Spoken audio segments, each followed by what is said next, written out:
Going on? Mike, what's going on, man? Nothing, man. What's going on with you guys? Do you see who I got here with us? There's a stranger in the house. Who is It's this man? it's beef. I got beef stew.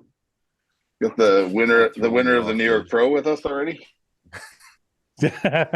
Stu, what's your full name? Stuart Sutherland, but Stu only my Sutherland. mother calls me Stuart. So So you Stu. Stu. Yeah. Where did the beef stew come from? That was actually a nickname I had back in high school. One of my dorky lacrosse teammates gave me that. 'Cause, Okay. yeah, I was kind of jacked back then too, but Oh, so it's like a beef like meathead yeah, kind of thing. Okay. yeah, it's like a The dick, beef. like your mother. Yeah. What's with the hair? I have to ask you, man. Is it just like, by the way, can I tell you this? I was showing some of your photos to my wife, and she's like, I love the hair. Don't change the hair. Yeah, everybody loves the hair, and it's not going anywhere.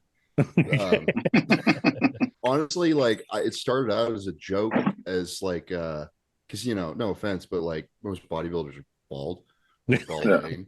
Yeah. What do you mean, man? And dude, I like I got enough for the three of us. Yeah. And I didn't have to go to Turkey for it. Yeah. So unlike Ian. But we Taking I was shots just at like, Ian his first time. we should wait till he's here to defend Yeah. himself. Yeah, exactly. Um, but it was like a joke, like, oh, all these dudes are bald. I'm just gonna grow my hair out because, like, I've been doing this for a little while. It just doesn't fall out. It's probably gonna bite me in a few years, but we'll No. see. Usually, how old are you, man? I'm 26 now. Well, you're still young enough, but usually guys who have like that kind of head of hair don't. I don't know, man. I have friends that had like a lot of hair going through their 20s and they still have like a full head of hair, even because I found it. I don't know if you found this, Mike, but like I found that guys usually have some type of like a specific affliction to steroid abuse, whether it be like some guys get gyno, some guys don't, some guys get, acne, some guys don't, some guys lose their hair, some guys don't. So I think if you're 26, I mean, I still had my hair at 26, but it was thinning. So I don't know. Yeah, Yeah, mine was on its way out for sure. Yeah. Yeah. Holding on my, for dear life. for context, my grandpa's 101 now, and he's still got a full head of hair. So Your grandpa's 101. yeah, I'm hoping I get some of that, eh? Yeah. 'Cause I'm taking some years off my life doing this shit. What I've got something to give. what nationality are you? How did you get to 101? I don't know. They made him different back then, man. He's a pilot in World War II. Really? Yeah, he's been around forever. But yeah, I'm part Portuguese. That's why most of my family's white, but that's Yeah. why I look kind of brown-ish. Yeah. Yeah. I get Mexican sometimes, but especially being down here. What did you think? What did you think, Mike, before you told us? I didn't know, honestly. I could No have clue. I could have thought of some Hispanic background. That's what I would have thought. Hmm. No, you don't see that, Mike? Yeah, like I said, I honestly didn't know. I didn't know. I didn't know what you were. I just knew you were fucking Jack. So I was like, that's cool. Yeah. All right. So for people, He so for assigns stereotypes to me. It sucks. what does your 101 old grandfather think of the state of the culture nowadays? He's got to be fucking losing it. um, he moved into a home like a year ago, so he doesn't get to watch Fox News as much anymore. Okay. Yeah, he was a Tucker Carlson regular. Yeah, it's so sad because like he'd watch that shit and he'd just get like mad. Yeah. He's like in Twilight years. Why are you getting mad about politics? Who the fuck cares? Yeah. But, Yeah. yeah, man. We don't really talk about that shit in our family, so truck it along. What's going on, guys? We have been working very hard at Hosstile to make sure we have all our products back in stock. We're also working to come out with some new stuff. Now, the new stuff coming out, a lot of it's going to be limited, so you want to make sure you get on it first, sign up to any emails, sign up to any newsletters, and also there's some app exclusive. If you don't have the Hosstile app, download it now for Android or Apple, and you'll be the first one to be notified of any new limited drops that come out. Also, because I love you guys, use code RBP at checkout, get 10% off your order.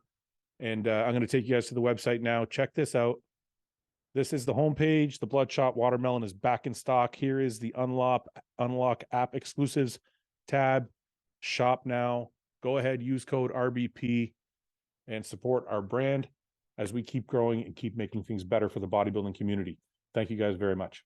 So I want to show everybody that don't know you yet who you are. So just so people know that watch the show regularly, I thought I'd try a new format this week. That's why we have Stu on.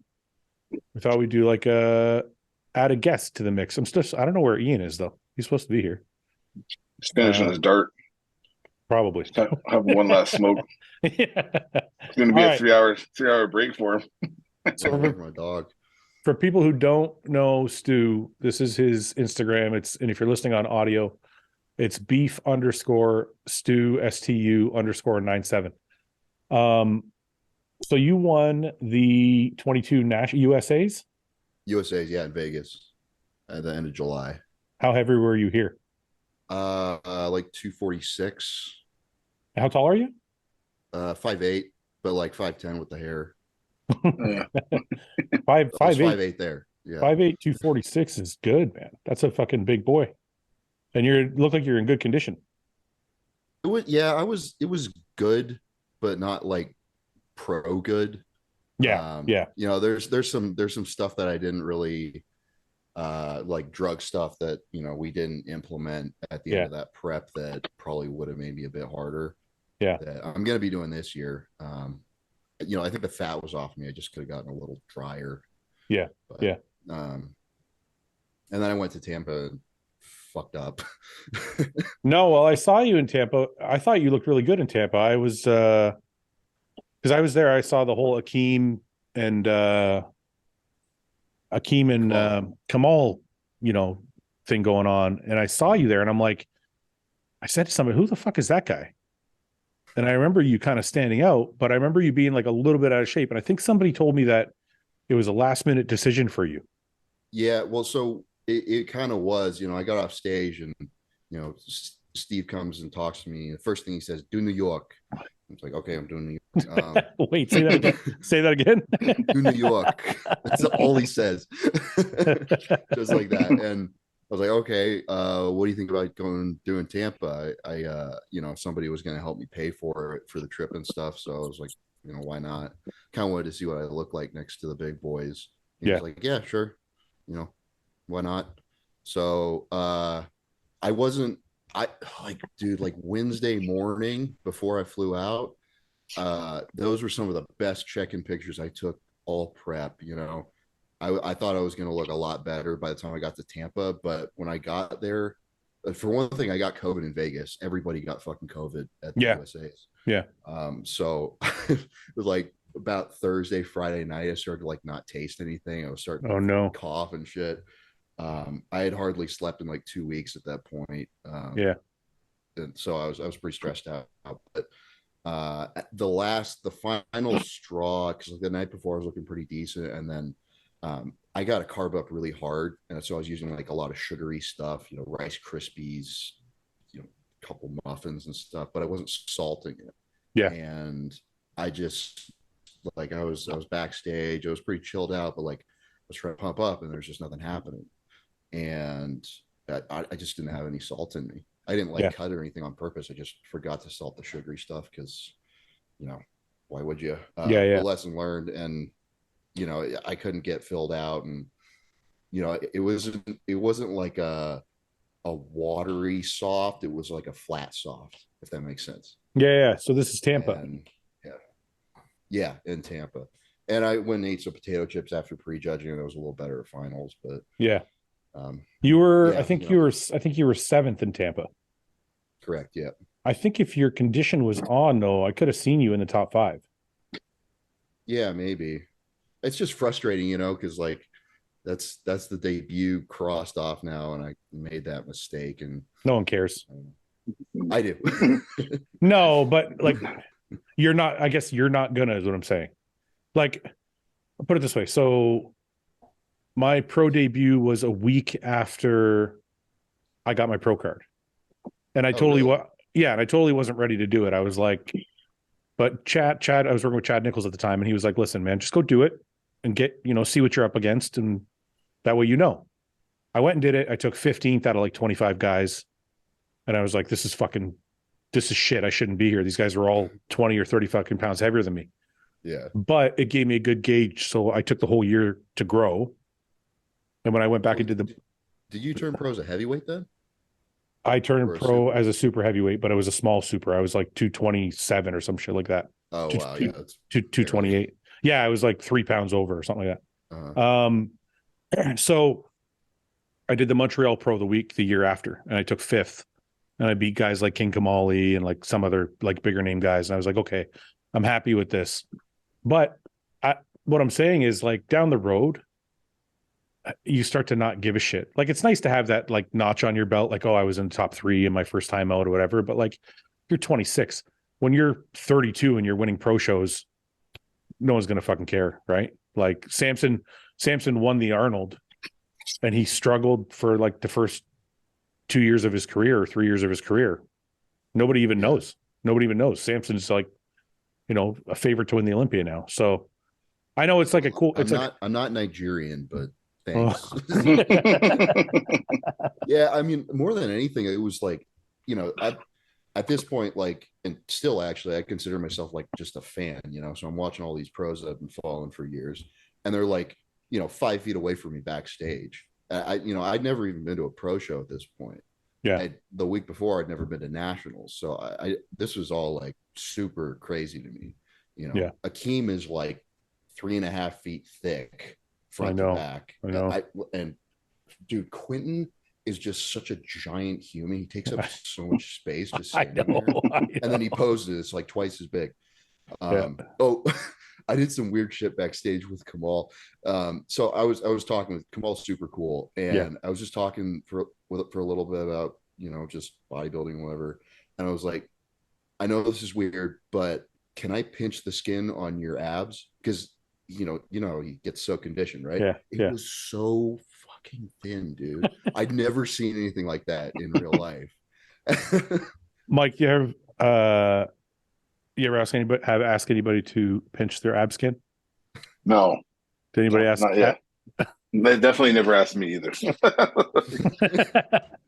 I guess I'm best friends now with Kamal. Yeah. I hear what you're saying about Quentin though, because I see Quentin every day, and I'm like, even though I see him every day, I'm like, oh, that's fucking Jesus Christ. He's even bigger now. It's just nuts. Okay, so why this? I want to show people this real quick. I mean, I like the sense of humor, but I noticed this. Mediocre. Well, I think there were 15 guys in Tampa, and I got 7th, so that's like right in the middle. So you're mediocre. Right? That's some bodybuilding math for you. Yeah. But yeah, I mean, I don't know. I haven't really proved myself yet. I'm hoping to in a couple of weeks, but I like that. Shooting for like slightly above average. It's you know what, man, that's nice to hear. We live in like a day and age where everybody wants to project this like super confidence, like I'm gonna win. You have to say, it's really strange, because when I was coming up, if you spoke like that, you were looked at like an asshole. Like, you wouldn't go into like an interview and be like, I'm gonna kill everybody, I'm gonna win, like I'm gonna win the Olympia in a year, you wouldn't say any of that. And I feel like we live in an age now where if you don't say that, then there's something wrong with you. Like, you have to portray that confidence. So it's when I was doing the New York Pro, the first year when I did New York Pro, Sean Ray did a phone interview with me. Yeah. I was just like, oh, how do you think you're doing? I was like, I don't know, man. I'm just happy to be here. Like, I don't think anything. Yeah. But whose ass are you gonna kick? You going for Pekulski? I'm like, no, man. I don't think I'm gonna beat any of those guys. It's like, you gotta sell this, Mike. You gotta sell something. I don't got anything for you, bro. Like, I'm just happy to be doing the show. Yeah. Mike, Ian, what's going on? What's up? How are you? Good. Sorry, I completely forgot about today. Like, you're 20 minutes late. What the fuck? Well, we rescheduled because I was getting my face sewn back up yesterday. So I told these guys that you your little incident. You want to tell everybody what happened? Yeah, I was fucking stopped at a buddy's yesterday, and I was just at his door petting his dog. It's just like a big American bully. It wasn't like aggressive or like trying to attack me or anything. It was just I was petting it and I bent down and it kind of like jumped up and kind of like nipped at my face, or like just its mouth was open, hit me, and I didn't really know what had happened. I thought we kind of just bumped faces, and I like looked up and he's like, "Oh shit, dude, your face is leaking." I'm like, "What?" I touched my face, and it's fucking like pouring out my face onto the floor. So I got 5 stitches in there. Is that going to leave a scar, you think? A little one, I'm sure, yeah. But you saw the picture. I sent it to you yesterday. Yeah, it was fucking split open like real good. So, and anyone that's had face things like knows they bleed like a motherfucker, you know? Like this thing was just like pouring blood out. Did the dog stop? And I didn't want it to feel bad because like the dog didn't, you know, it wasn't like a mean was the dog. Well, that's what I'm saying. What? Was the dog playing, or was he like, is it just an accident? He wasn't aggressive. It wasn't an aggressive attack or anything. He was being playful. He's just a really big, goofy dog, you know? Yeah. And I don't even think he bit. I think he was just like mouth open, kind of jumped to like jump up at me, like to like get pet. And it's just like one of his sharp incisors or like teeth just fucking sliced me, you know? So you had to cancel our podcast because you had to go to the emergency room. Yeah, I had to go get sewn back up. Yeah. It's funny. I said to Ian, I go, dude, the emergency room sucks. You're going to sit there for like 4 hours. He gets there. There's a sign when you walk in. We'll probably be waiting for 4 hours. Yeah, wait time is 4 hours or more. I'm like, I said it to him. I'm like, it's fucking funny you said that. But I left that hospital and I went out to like the boonies, like outside of Ottawa, to like a rural hospital. And I only waited there about an hour. Not even. You went somewhere else. Yeah, I drove out like past my house, like because I was he lives like in Ottawa, and I drove out past mine like to rural Ottawa, Almont it's called. Yeah. And just went to the small rural hospital there, and it was pretty quick. Like there was like 5 people in the emergency room, and they were like girls with sprained ankles and like allergic reactions, you know. Yeah. So I got in there pretty quick. Yeah. Ian, do you know Stu? Yeah. What's up? Stu, have you met Ian? I saw Ian walking around at Tampa, and he's wearing a very tight T-shirt. I remember. That's my black V-neck. That's my one. No, it was a white one. It was white. It was white. I remember that. Yeah. Oh, it was the white one. Okay. He looked very dense. I remember that. He stood up, and I'm like, "This fucking spandex mountain fucking stands up." I got the white and the black ones. Yeah. So you guys haven't officially met. Now you have. So no, but we've chatted on Instagram and shit for sure. Yeah. Well, Stu said he wouldn't come on unless you were here. So okay, well, I'm honored. Say that. It's a good thing. I didn't say that. Anyway, we were talking about Stu. Wait, hold on. Yeah, I thought Ian's face was from like one of his Frenchies. I was really like, no. No, you didn't realize it was from a different dog. Yeah. It was like a 90, 100-pound like American bully. Yeah. Mike, you were saying something about your they get a little carried away. You want to tell a story? What you were telling me? When I first when me and my girl first started dating, I was still doing security, so we hadn't been together that long, and she'd been around my pit bull enough, right? But so I was packing, I was getting ready, I was literally leaving for London for like 2 weeks, like UK. So my girl was like laying on the bed and like playing with my pit bull, and she like was like kind of like coming up beside her. Sometimes pit bulls get a little jumpy if you come up to their peripheral quick. So my chick was just like kind of like kissing her, and the dog didn't turn to bite, but she just like had her mouth open, was like, I got, and like caught her, like where you got caught here, she got caught here. Yeah. And like split her open. Like, yeah. Well, I grabbed her. I don't know if we can show this here, but yeah, it's like. Yeah. That's just like that. Yeah. But it was about, so it missed her lip, and it was literally in that space there. And I had to leave. Like I was on my way to the airport.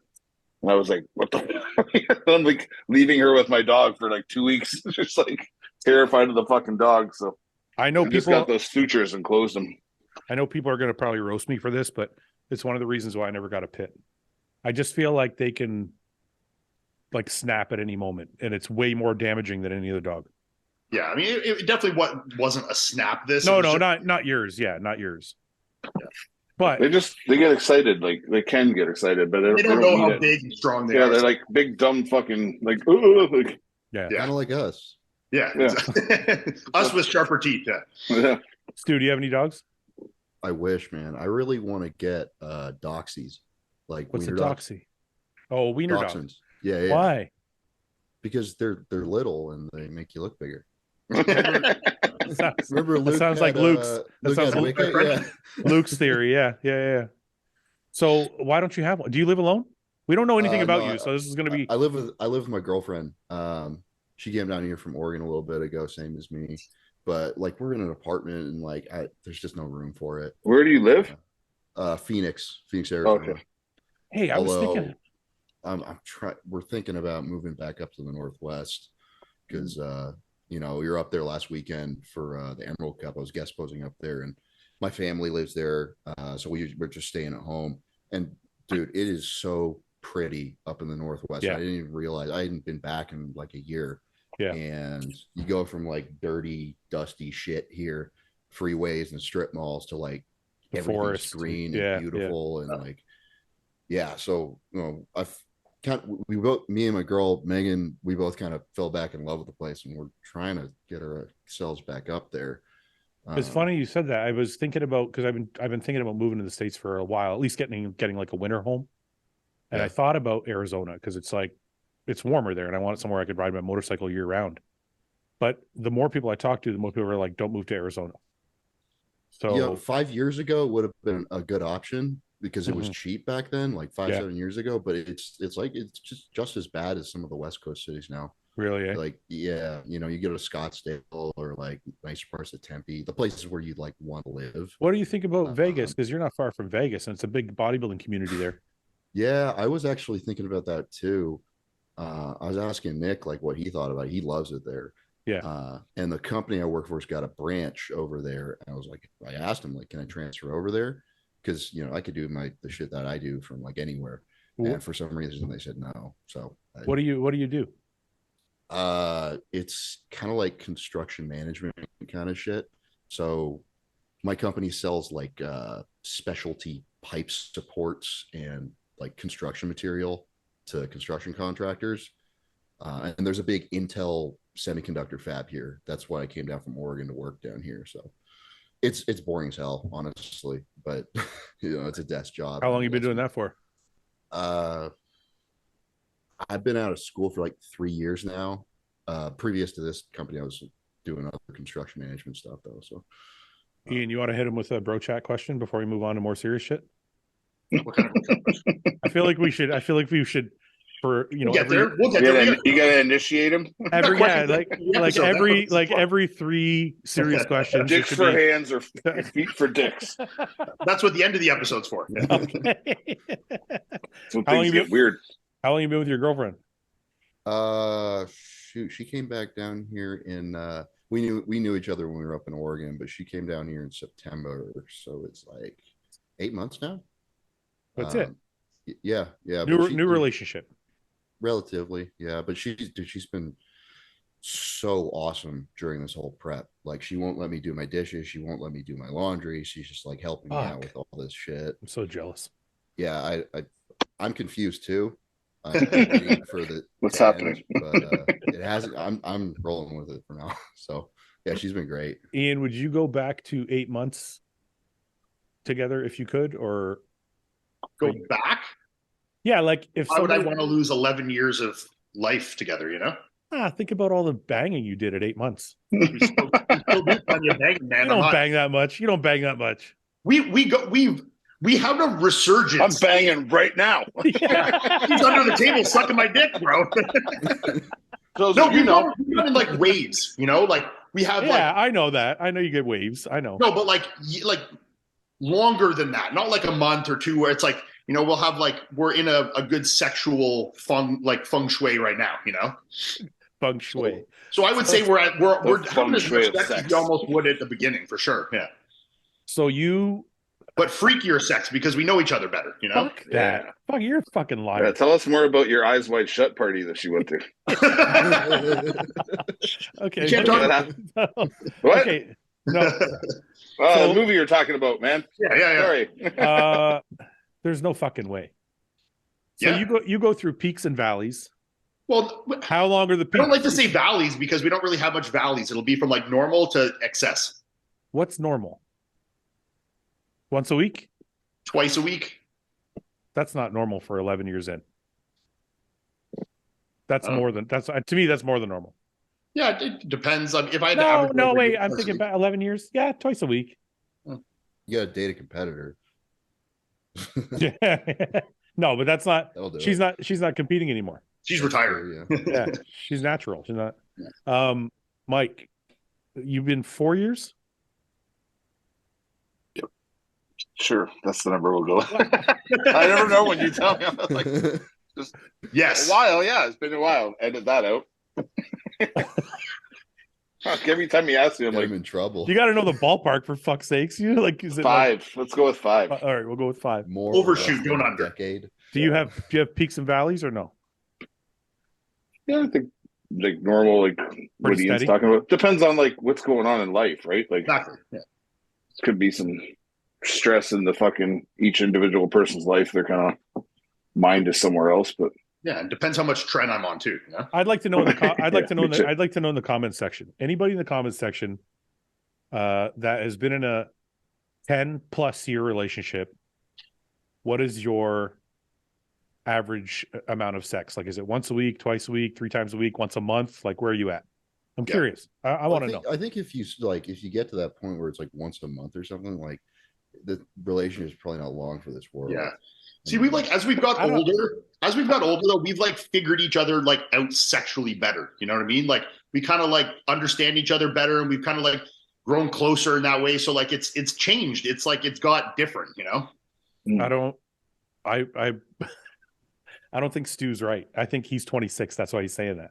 What do you mean? Well, I'm going through a valley right now. I'll tell you what, I could give a shit. Yeah, but you're 2 weeks out. You don't give a fuck. The weird thing is, like, I feel pretty good for where I'm at right now, like conditioning level. But like, I don't know. I just don't care. I guess I'm just focused mentally. No, that's totally normal, man. When I'm like, but not for Ian apparently. Well, but he was like that. You said you were like that at one point, no? At one point, yeah. But like I've had preps where I'm like 2 weeks out and I'm the horniest I've ever been, but I've also had shows where I'm 2 weeks out and I like don't think a thing about sex, you know? I've never been horny during a prep. Yeah, she just said the first show I ever did, like 2013, she said we didn't have sex for like 2-3 months. Yeah. Yeah. I'm like that. When I get like 7 weeks out, just count me out. Yeah. Like I'll do something, but I ain't moving. Yeah. Like, you're just gonna lay there. Yeah. Like, yeah, you can use me like a piece of meat. That's cool, but like I'm not doing.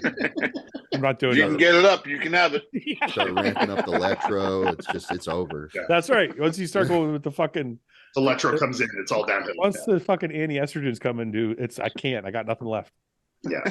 All right. So anyway, where were we? So 8 months. We got your job. You live in an apartment. You want a dog. What else don't we know about Stu, Ian? I don't know. He's got to tell us. I don't know what I don't know. You know. One of my friends, I told him I was going on here. He was like, "You gotta answer whether or not you stand or sit." Okay. And I guess I'm kind of a hoverer. You know, this is what the podcast has become. It's like the main question. Like hover and twist motion. Yeah. Hover. Well, yeah, you know, shit. How high is your ass off the seat? Like more than a foot? No, like 3 inches. Right. Why are you guys afraid to sit on this toilet seat? 60-degree bend in my knees, I'd say. Okay, so that I would consider that a sit. Wait a minute. Are you talking about when you wipe? Or are you talking about just overall you hover the whole time? No, when I wipe. Yeah, that's a sit. Yeah. You hover. I stand up. You're holding a wall sit when you wipe your butt, like a wall sit level height. A little more than that. A little higher than that. I'll tell you what. Like right now, because you know all I'm eating is like fish and rice. Yeah, I have barely had to wipe at all in the last couple. Yeah, those are the best. It's just like it's hard to get out, but there's just no clean as a whistle. It's hard to get out. So okay, wait. Fucking rabbit pellets. I have to ask you this. I've already asked Ian, and I don't understand his logic. Why can't you just lean? I lean. Yeah, that's so fucking I'm weird. kind of nervous. Like if I. What do you mean it's weird? You're hovering. It's so fucking weird. I can't even do that. I can lean right now. Stu's like, I'll break the toilet. I'm clearly just way bigger than you guys. That's all. No. No. I mean, your ass is way bigger than mine ever was. That's for sure. No, but it's not a size thing. You've always hovered. No, I stand. I'm not a hover. I stand. Oh, you You stand. stand to wipe? I'm like, I have like maybe this much bend in my knee. That's horrible because your cheeks, you get up and I feel like it's better if you twist because you can like keep pressure on one cheek and really open up. That's right. Get that area. That's right. Whereas Well, if you stand, the meat's coming together. You can use like the palm of your hand as like traction to like spread a That's little right. bit. And yeah, but you can do that when you're deeper. sitting down. You could, but I don't know. It's more of an athletic movement. Like, I feel sturdy and athletic. Okay, Usain Bolt. Yeah, I know. Fucking Odell Beckham over here. All right, I got some questions here. What, Stu? What's your training philosophy? I'm curious. And when I ask that, I know it's a very broad question, but like, I'll give you a quick example. So I train like a little faster with higher volume and don't really gauge my workouts. Yeah. Are you an Ian and Justin, or are you a guy sister? I am an. No, Ian I'm not a guy sister. Yeah, I train with pretty low volume. I was for years now, I was a big fan of JP. Yeah. So I was I was on his forum for a long time, watched a lot of his videos and stuff. And that's basically what I've been banging away doing for a long time now. So like what in an average workout, how many working sets are you doing, you say? Let's see, like probably 4 sets of pressing. So 2 pressing exercises, 2 sets each? Yeah, and then I'll do 1 or 2 lateral movements, pec fly somewhere in there. Okay. And then 3 tricep exercises, 3 sets each. I'm sorry, I'm laughing. I'm just reading this. Low quality lifting content. Got an all-time PR on incline bench, 4 or 5 for 8. Sadly, none of them count because I didn't touch my chest. I gotta beat him to the punch, because somebody's gonna say something. Well, if you say it, they can't, The funny thing is, from this angle, it looks like you're barely close to your chest, but I know you are, but it's like, yeah, but that's perfect. Yeah. I know, it's fucking hilarious.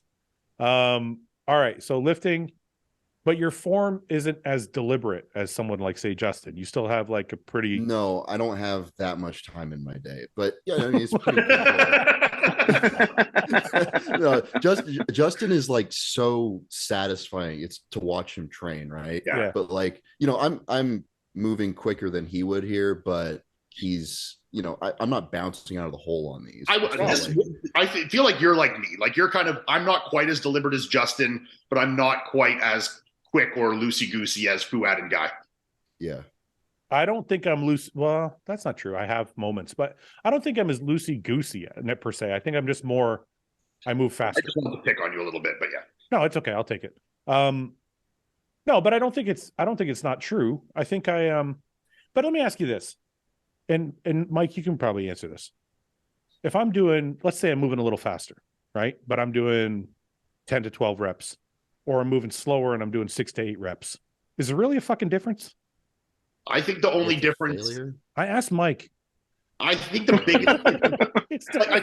What do you think, Mike? Well, guys, if time under tension is all even, I don't think it's that big of a difference. I think the biggest difference is just going to be in your potential for injury. Well, I don't mean moving so fast that you're like herky. Yeah, I think movement. Speed of change of direction is what's going to be the biggest indicator of injury potential, like where if there's like, you watch Justin or even like Nick is actually the best for watching for change of direction intent. He is like perfect stop, contract up. Like he's so intent with that. And I think like that's very different. And that's why someone like Nick will probably never get injured really, Knock on wood. I think that's one of the biggest things. Go ahead. He's never really had anything. Pardon? Right? Injury wise? Yeah. Not that I know of. I mean, sometimes people have little nagging injuries that they don't tell anybody about, so you never know. Yeah, but he used to move insane weights. Like back before he turned pro, he was Smith squatting like 6-7 plates. Yeah. It was the same kind of control though. Yeah. It was nuts, watching that back then. Mike, so what do you think now that we've What was the original question? The original question is time under tension, I guess is what I'm saying.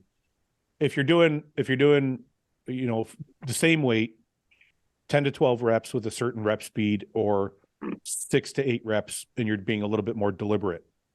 At the end of the day, we're just parsing out like decimal points, right? Like it's not that different.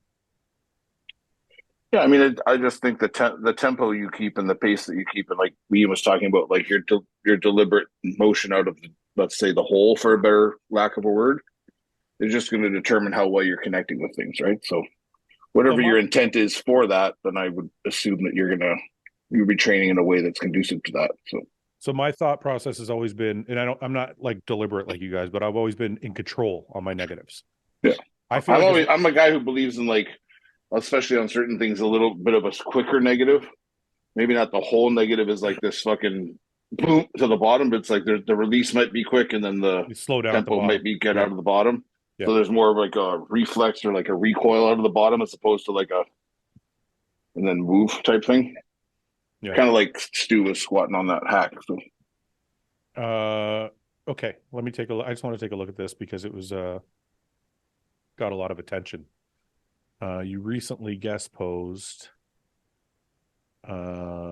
with Hunter, and I know some of the pictures aren't like directly on point. I know you're in shape, and I know all the things people are going to say, but it still looked very impressive next to a guy who's top 10 in the world.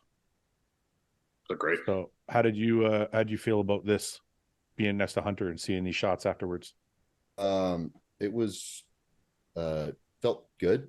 I I don't know what to say. I mean, I gotta say, I was talking to Hunter about this. Like, people are so fucking mean to him. Like, just because, you know, he's 14 weeks out, I'm 3 weeks out. I would hope that I look a little better right now. Yeah. You know? Yeah. And you know, go through the comments there. They're horrible. Like, I know. Well, listen, I've talked about this like numerous times on this podcast. People, for some reason, and I would probably guess that it's because they do the same thing to Sergio. I think when you're the son of a legend, I think all this pressure is thrown at you and all these expectations are thrown at you. And I think if you don't live up to them or look as good as your dad did, you're immediately shit on. Yeah. And I think, but the thing that is crazy about Hunter is it's not like he's far off of where his dad was. Well, like he was fourth and seventh. Physiques. Like, yeah, it's not like they're even comparable. No. I don't mean that though. I just mean like if you're thinking his dad was a great bodybuilder, the son should also be a great bodybuilder. They're both great bodybuilders. He's top 10 of the Olympia twice. Like, what more? Yeah. Why are you on this guy so much? Three times. Yeah. It's crazy to me, and I just don't understand. I don't understand it anyway. But sorry, go on, Stu. What were you going to say? Yeah, I mean, I frankly, I got to be honest. Like, when I was a little while ago, I also, you know, kind of looked at Hunter and I was like, oh man, you know, maybe he shouldn't have placed there. Like, you know, you can point out that like he hasn't been like really, really hard like we all want to see him. Yeah. But like now that I've actually talked to the guy, he's the nicest person ever. Been so kind to me before he ever even knew me. He had no reason to be. Yeah. So he's a really good dude, and just to like, you know, I'm kind of putting myself in his shoes now because like that might be me eventually. Yeah. And it's like, fuck, man, I don't ever want to be on the receiving end of that. I probably, you know, I might have to be eventually. You know what? Can I also make one point? I think it's not just about his dad. I think it's, you know, Cedric dealt with this a lot. And the difference was okay, so people loved Cedric because his personality was so charismatic. So more people loved him for that than just his physique. I think he dealt with the same thing as Hunter in a sense that, like you just said, I kind of caught it. You want to see him a certain way because you see the physique and you're like, if he could just get hard, it would be fucking spectacular, right? Yeah. So you're Ramy like, probably went through this for like a decade before. Ramy went through it. Cedric went through it. Cedric used to call me like distraught. Like, man, I just want to get in shape. People are always on me, blah, blah, blah. Like, and I think Hunter's going through that now. They're like, well, you have the genetics, you have the money. Why can't you just get in shape? Yep. And so they're like, you know, and it's not like for lack of trying. I've seen him diet. I've seen him on super low calories. I've seen him doing the cardio. It's not, you know what I mean? So it's tough to see that, especially when you get to know him and you see how like nice of a person he is, how much he cares about everybody and is like giving with his time. And then you see that response and you're like, fuck, man, I wish people just knew him more so they could like back off a bit. Anyway, these are some more shots. This was the first one. These are other ones. You look good, dude. You look good. You're right around the corner from the show. How do you feel about the New York? Pretty good. I mean, dude, that's a great shot. Yeah. One of the things that I'm happy about with New York is like there's not like a ton of studs doing it. Like, you know, there's a lot of new guys. There's Carlos. There was going to be Justin, but he fucking bailed. He really wanted to compete against him. Let's see. There's Nate Spear. You know, he competed last year, so it's not his debut, but who else? No, it's a lot. It's a pretty level playing field. Yeah, so there's not like, you know, Ian's not going to show up and just sweep the floor with us, right? Yeah. Maybe I am. But yeah, you know, there's a chance for a lot of us to kind of show our faces and get recognized there. That we wouldn't have at another show where there's, you know, just somebody who's like the odds-on guy to win. That makes it exciting for me. I like it when it's like, you know, it's you're seeing like the dawn of a new crop like that, like coming up, and it's, you know, and when you said like there's no like, you know, Olympia top 5 guys in there that are like, you know, where everyone's just talking about one singular person, you know, it makes it interesting, and it gives the opportunity for some guys to get seen and talked about and get their moment in the sun, you know. So I'm excited for that for sure.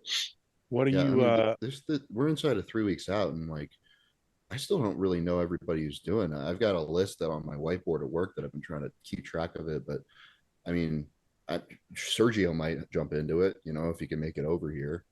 He figures out whatever's going on with him. Look at some of these comments. Look at some of these comments. Sorry. Why does Hunter's midsection look so watery? He's fucking 14 weeks out. Yeah, he looks very good for 14 weeks out. I know. Who looks like this? Looks better than I did at 14 weeks out. That's for sure. Jesus. What the fuck, man? I think people really need to, like, I don't know where, like you said, Stu, I don't know where it came from. You know, we're all kind of guessing, but fuck, man, they need to give Hunter a break. What did you weigh here? About 253. I put like considerable effort into peaking for this guest posing because this is my first show back in 2017. I did it 3 times as an amateur. I finally won it in 21s, and you know, it's my hometown. So I wanted to look good. I'm a little ahead of schedule, like conditioning wise right now. So, you know, how different do you think you look? Like, you're pretty close to like stage ready here. Like, I don't see. Yeah. You know, I'm so glad I have a coach, because I'm looking at like the skin on my ass and pinching it like you always do. Right. Yeah.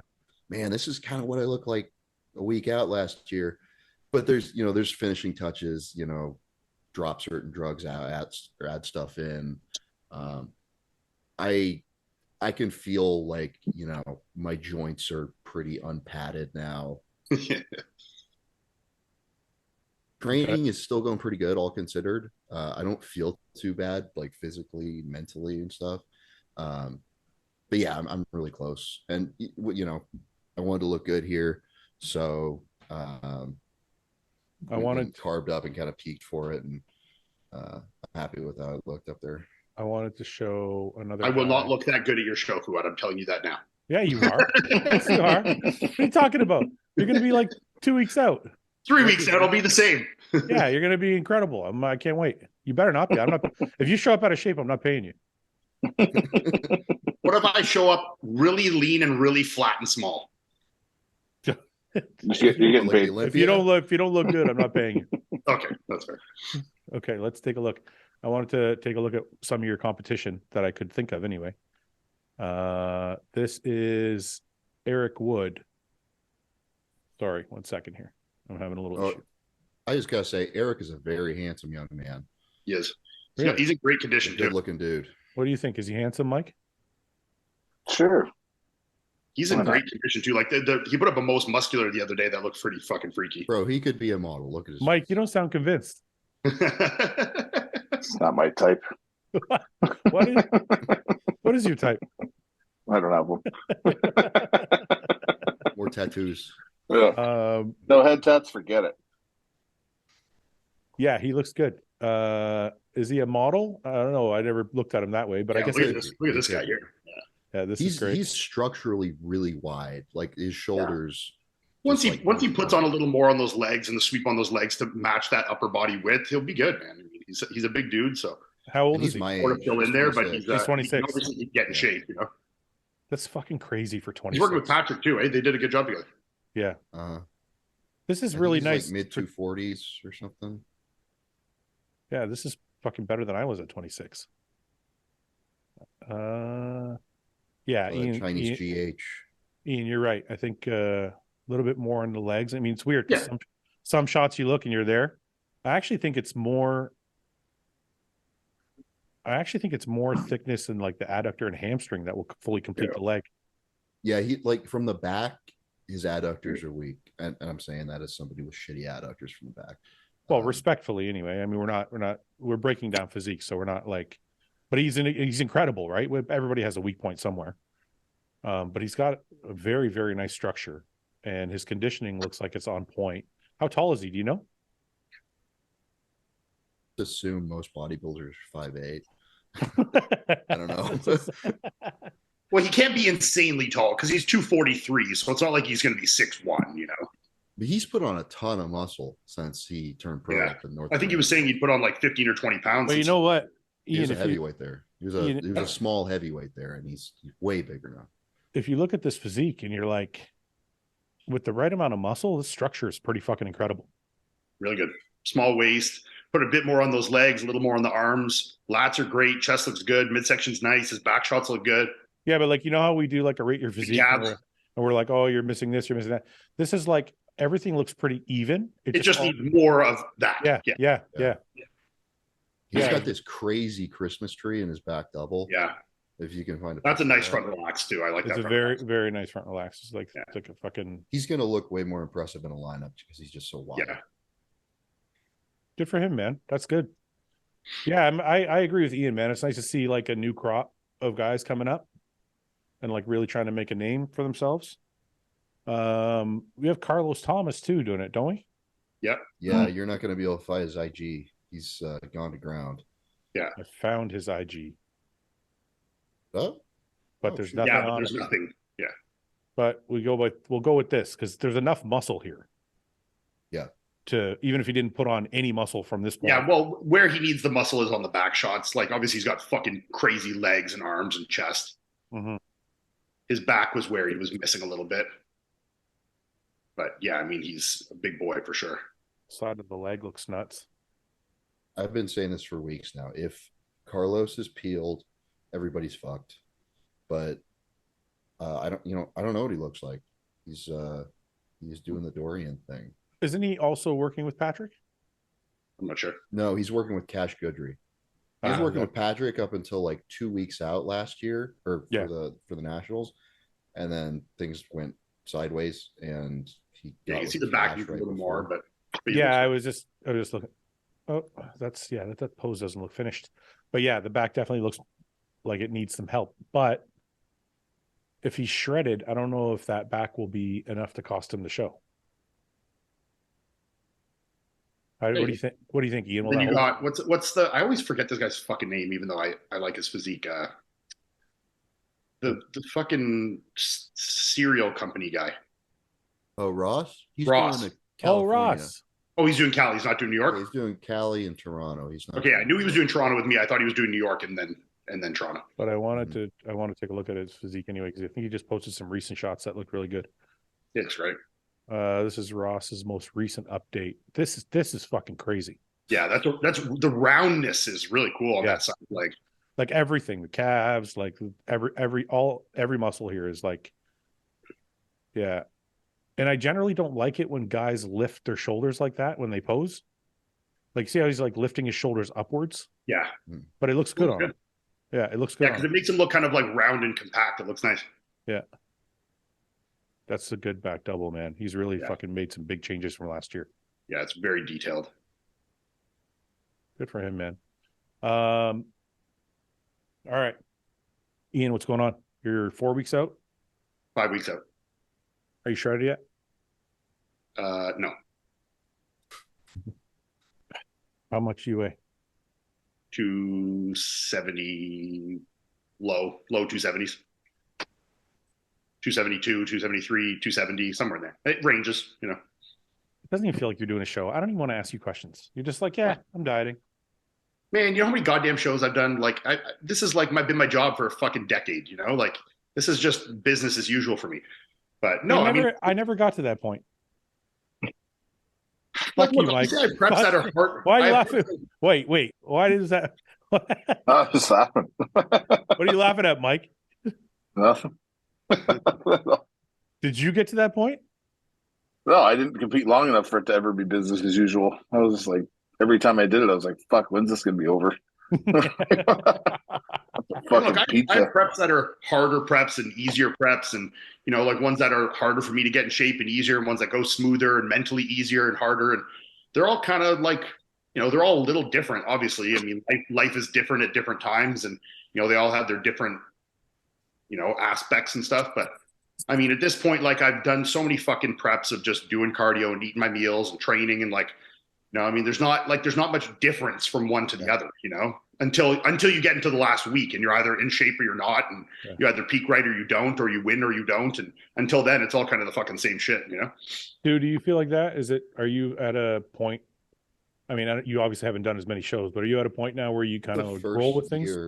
Yeah, this is the first year where like it's been pretty much autopilot for me, because me and my coach Blue are like, we're really on the same page. Our communication's really good. And he, you know, he knows exactly what to do with me. Basically, the game plan is first 2/3 of prep, having consistent weight loss, just getting leaner, you know, and then I start to get more flat, like 5-6 weeks out. At that point, you know, get flat for a few days, dig down, get a little leaner, and then he'll have me refeed, and we just do that about once a week. Yeah, and it's just been routine so far. Wash, rinse, and repeat. Yeah, I'm jealous that you're at 26 years old and you already have this like kind of down pat attitude. Like I got it figured out. Yeah. It's almost like nonchalant with the good in a good way. It helps when, like, I know Ian does this, but like I don't in the off season. Like I'm still following a meal plan the entire time because I wouldn't. It's so much easier, man. Yeah. So like when I started prep, it didn't feel like I was dieting until I was like, you know, 6 or 7 weeks out. My weight was coming down. I was looking better, but like I was eating the same shit. I didn't even start to feel like I was dieting until like 3 days ago, man. So you don't bulk in the off season. Bulk? Yeah, it's like a foreign word to you.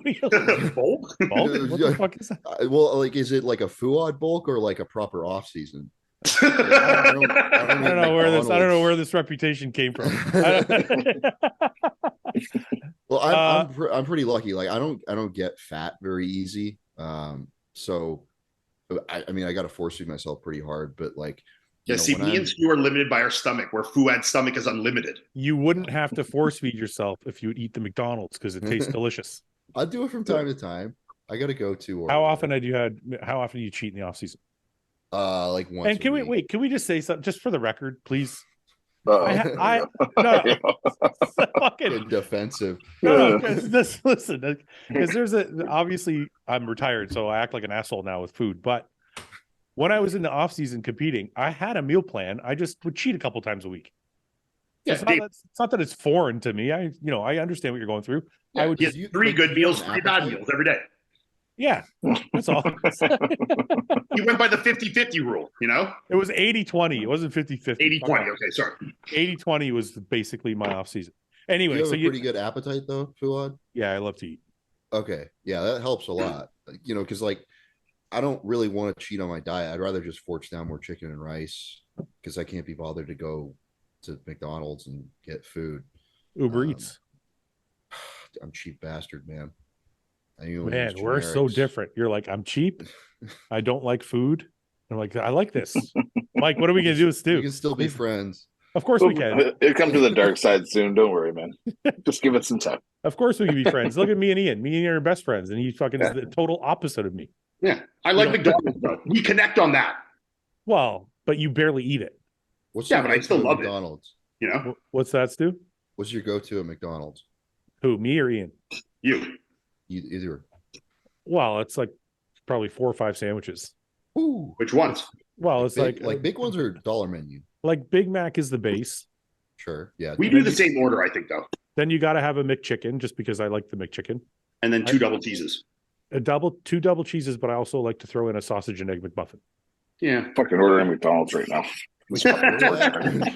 Oh, and a Diet Coke. Egg McMuffin and a Diet Coke. Yeah, got to keep the sugars down, you know? What did you say, Stu? Do you get a McMuffin any time of day? Yeah, an Egg McMuffin. Yeah, sausage and egg. In Canada, we can. I don't know if you can in the States, but here we have 24/7 breakfast, yeah. All day There's long, some locations in the States have it. Some don't. Yeah. That's pretty standard. Sometimes I'll swap out the McChicken for like 10 chicken McNuggets. Yeah, gotta be healthy. Get some white meat in there, you know? It's lean protein. Get some lean protein. If I was going healthy, I'd get the McFish. Or you get the chicken wrap with grilled chicken, you know? I train a girl who works for McDonald's. She's high up, and I questioned her about the meat the other day. I know you're talking about. What did she say? She said that because I was like, she was like, oh, I was like talking about Burger King. I'm like, Burger King is my go-to for burgers. I don't go to McDonald's for burgers. I go to McDonald's for nuggets. And she's like, oh, you eat at Burger King? You know, like, yeah, totally brainwashed. It's like they put fillers in their meat, Mike. I'm like what? Like breadcrumbs and eggs. I'm like, yeah, well, I like those too. So that's how you make burgers. She's like, ours is 100% meat. I'm like, but see, I heard something about that. yeah. The company's like, called. No, it's 100% meat. It's meat with just salt and pepper. I'm like, okay. No. The story is the company is called 100% beef.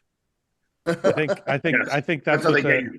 But here's the variance. It's like, are you going to have a 1/10 of a pound patty that has no fillers, or one that's like 1/8 of a pound, but the same amount of meat with just a little more fillers? No, but my point is, if you make hamburgers at home, you put breadcrumb or egg or something in it. Yeah, I usually put a binder. Yeah, exactly. So I'd be like, so what? It has breadcrumbs and eggs. What's the big deal? Yeah, more calories for me. That's why Whoppers are amazing. They kill any McDonald's burger. Yeah. No, come on, don't say that. Easily. Only if they're good though. A bad Whopper, Burger King burger. Yeah, they get Whoppers off the broiler. Yes. Dude, you know how bad Burger King burger wins everything. You know how bad you stink after you eat a Whopper? Oh, yeah, who cares? You fucking stink every time you eat a Whopper. Every time. It's amazing. It's like Subway. If you go into Subway and eat a sub, you stink like Subway when you leave. Yeah, but Subway smells so fucking good though. Like not like an hour later. That bread, yeah. That bread's not even bread. Yeah, it's legally not bread. I saw that. Yeah. What is it? It's a dessert. It's considered a dessert because of the amount of sugar in it. That's in Ireland or whatever. In Ireland, the government deemed Subway bread dessert, not bread, because of the amount of sugar in it. Look at Mike's going to order Subway now. Look, it's like change that order. Subway, a little McDonald's. All right, so Stu, in the off season, you follow a plan, and you don't have a huge appetite. How often do you cheat? Once a week, and my coach usually has to go and tell me to do it. Wow, you're like worse than Ian. What's the go-to cheat in the off season? There's a In-N-Out like 3 minutes from where I live right now, so that was a good one. That was a big one. Or me and my girlfriend would like kill a pizza together. But the thing is, like, when you got no appetite, you're force feeding all day. You're gonna eat your last meal as like a cheat. Yeah. Like, I don't want to be force feeding, yeah, food, water, like I do all day with a pizza. It's supposed to be fun and nice. Yeah, but this is a man that I understand right here. No, this is not understandable at all. I get this. This is my life. It's like I need a fucking 3 liters of water to eat my meals. Like it's just water. Like, man, I have no problem eating whether it's clean or shitty. Okay, why wouldn't you on the Saturday, say, if you're going to cheat? Why wouldn't you just eat a little less during the day? Like take a few calories off of each meal and then That's not how it works. Yeah, it is. No, you got to get all of them in. Plus, fluidisms. I don't subtract 500 calories here. Pull them over for the cheesecake. Add them up. Put them all at the end of the day and just get it all in. What do like if it fits your macros, but if it fits your cheat meal, Yeah. How can I make it fit my cheat meal? Listen, Dex for the McDonald's. Listen, it fucking worked for me. All right, I got huge, so you could do it too. That's true. No, I get it. I never ever struggle with appetite. I could eat a lot right now, but I should actually rephrase that. I had a stomach ache a lot of the time. I just didn't care. fought through that fucker. I did. I would complain. I remember if you asked my wife, she'd be like, "Man, you complained all the time." You're like ghrelin and leptin like secretion outweighed your stomach pain. Yeah. Like, pretty sure you have an ulcer, man. No, I'm good. It's a hernia poking out of your stomach. So, you guys heard the news today? Which one? The Hosstile news. You signed a new athlete? No, Justin decided to move on. Oh yes. And me and Nate are and Nate's fine. His contract has come to an end, so we're just trying to figure out what's next. But so that was kind of shitty. It's like been a few sleepless nights and trying to figure things out. But it happens. Yeah. That's kind of that's my news. I don't have any good news this week. I have bad news. Such as life. Right? It's just kind of like, is he still going to come on the pod? Look, man, out of everybody that's come and gone at Hosstile, I mean, aside from Ben, because me and Ben are very close. But I think me and Justin, me and Samson are pretty close too. But me and Justin became pretty good friends. We had a lot of a lot of private conversations, a lot of outings together, a lot of eating together, and having just fun together. So I would like to keep that friendship. So yes, I would hope he would come back on the pod and have some laughs. For the people and the people. Justin, if you're listening, please come. Yeah, no, he's all right. Look, he wants to do his own thing, and it's fine. I'm gonna, he can go do his own thing and be good with it. If he wants to come back on the pod, I'm sure he won't be back on every week or anything, but he'll be back when he's ready to come back, I think. So cool. Anyway, that's my news. Mike, anything new going on? Excited for the live podcast.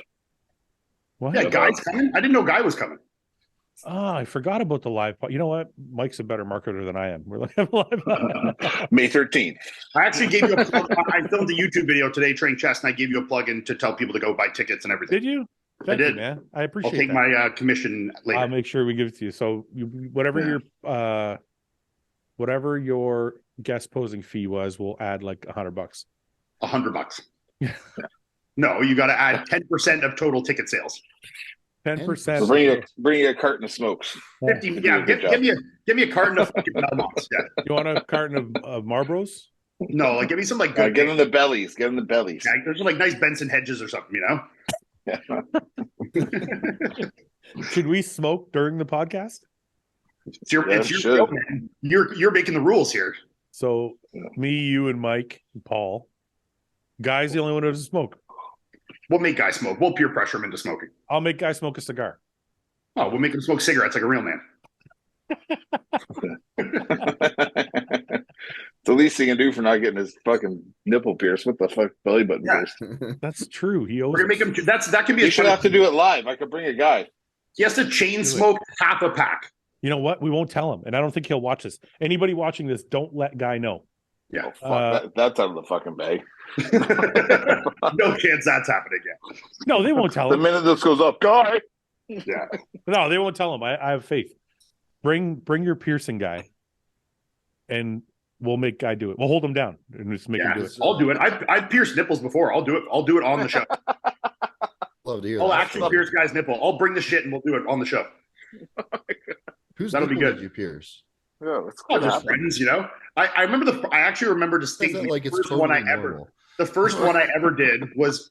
Did you guys have like car rally in high school? Did anyone else do that shit? What is it? No, like get together. Maybe it's something else. It's like when your grad class does like a really fucked up scavenger hunt, like at the end of the year. No. So it's like, but you have like cars, you do it, but like the things on the scavenger hunt will be like wacky. It's like, fucking get a picture with a fucking hooker sucking your dick or like, you know what I mean? Ridiculous stuff. And one of the things was getting a nipple piercing. But we're obviously like not going to fucking drive downtown, like do this. Yeah. So I found a bobby pin and just fucking reefed her right through Buddy's nipple there. And then one of the next things is where the car rally started is we had to swim in this like really dirty fucking, it's called the Beaver Pond, like really dirty pond. Yeah.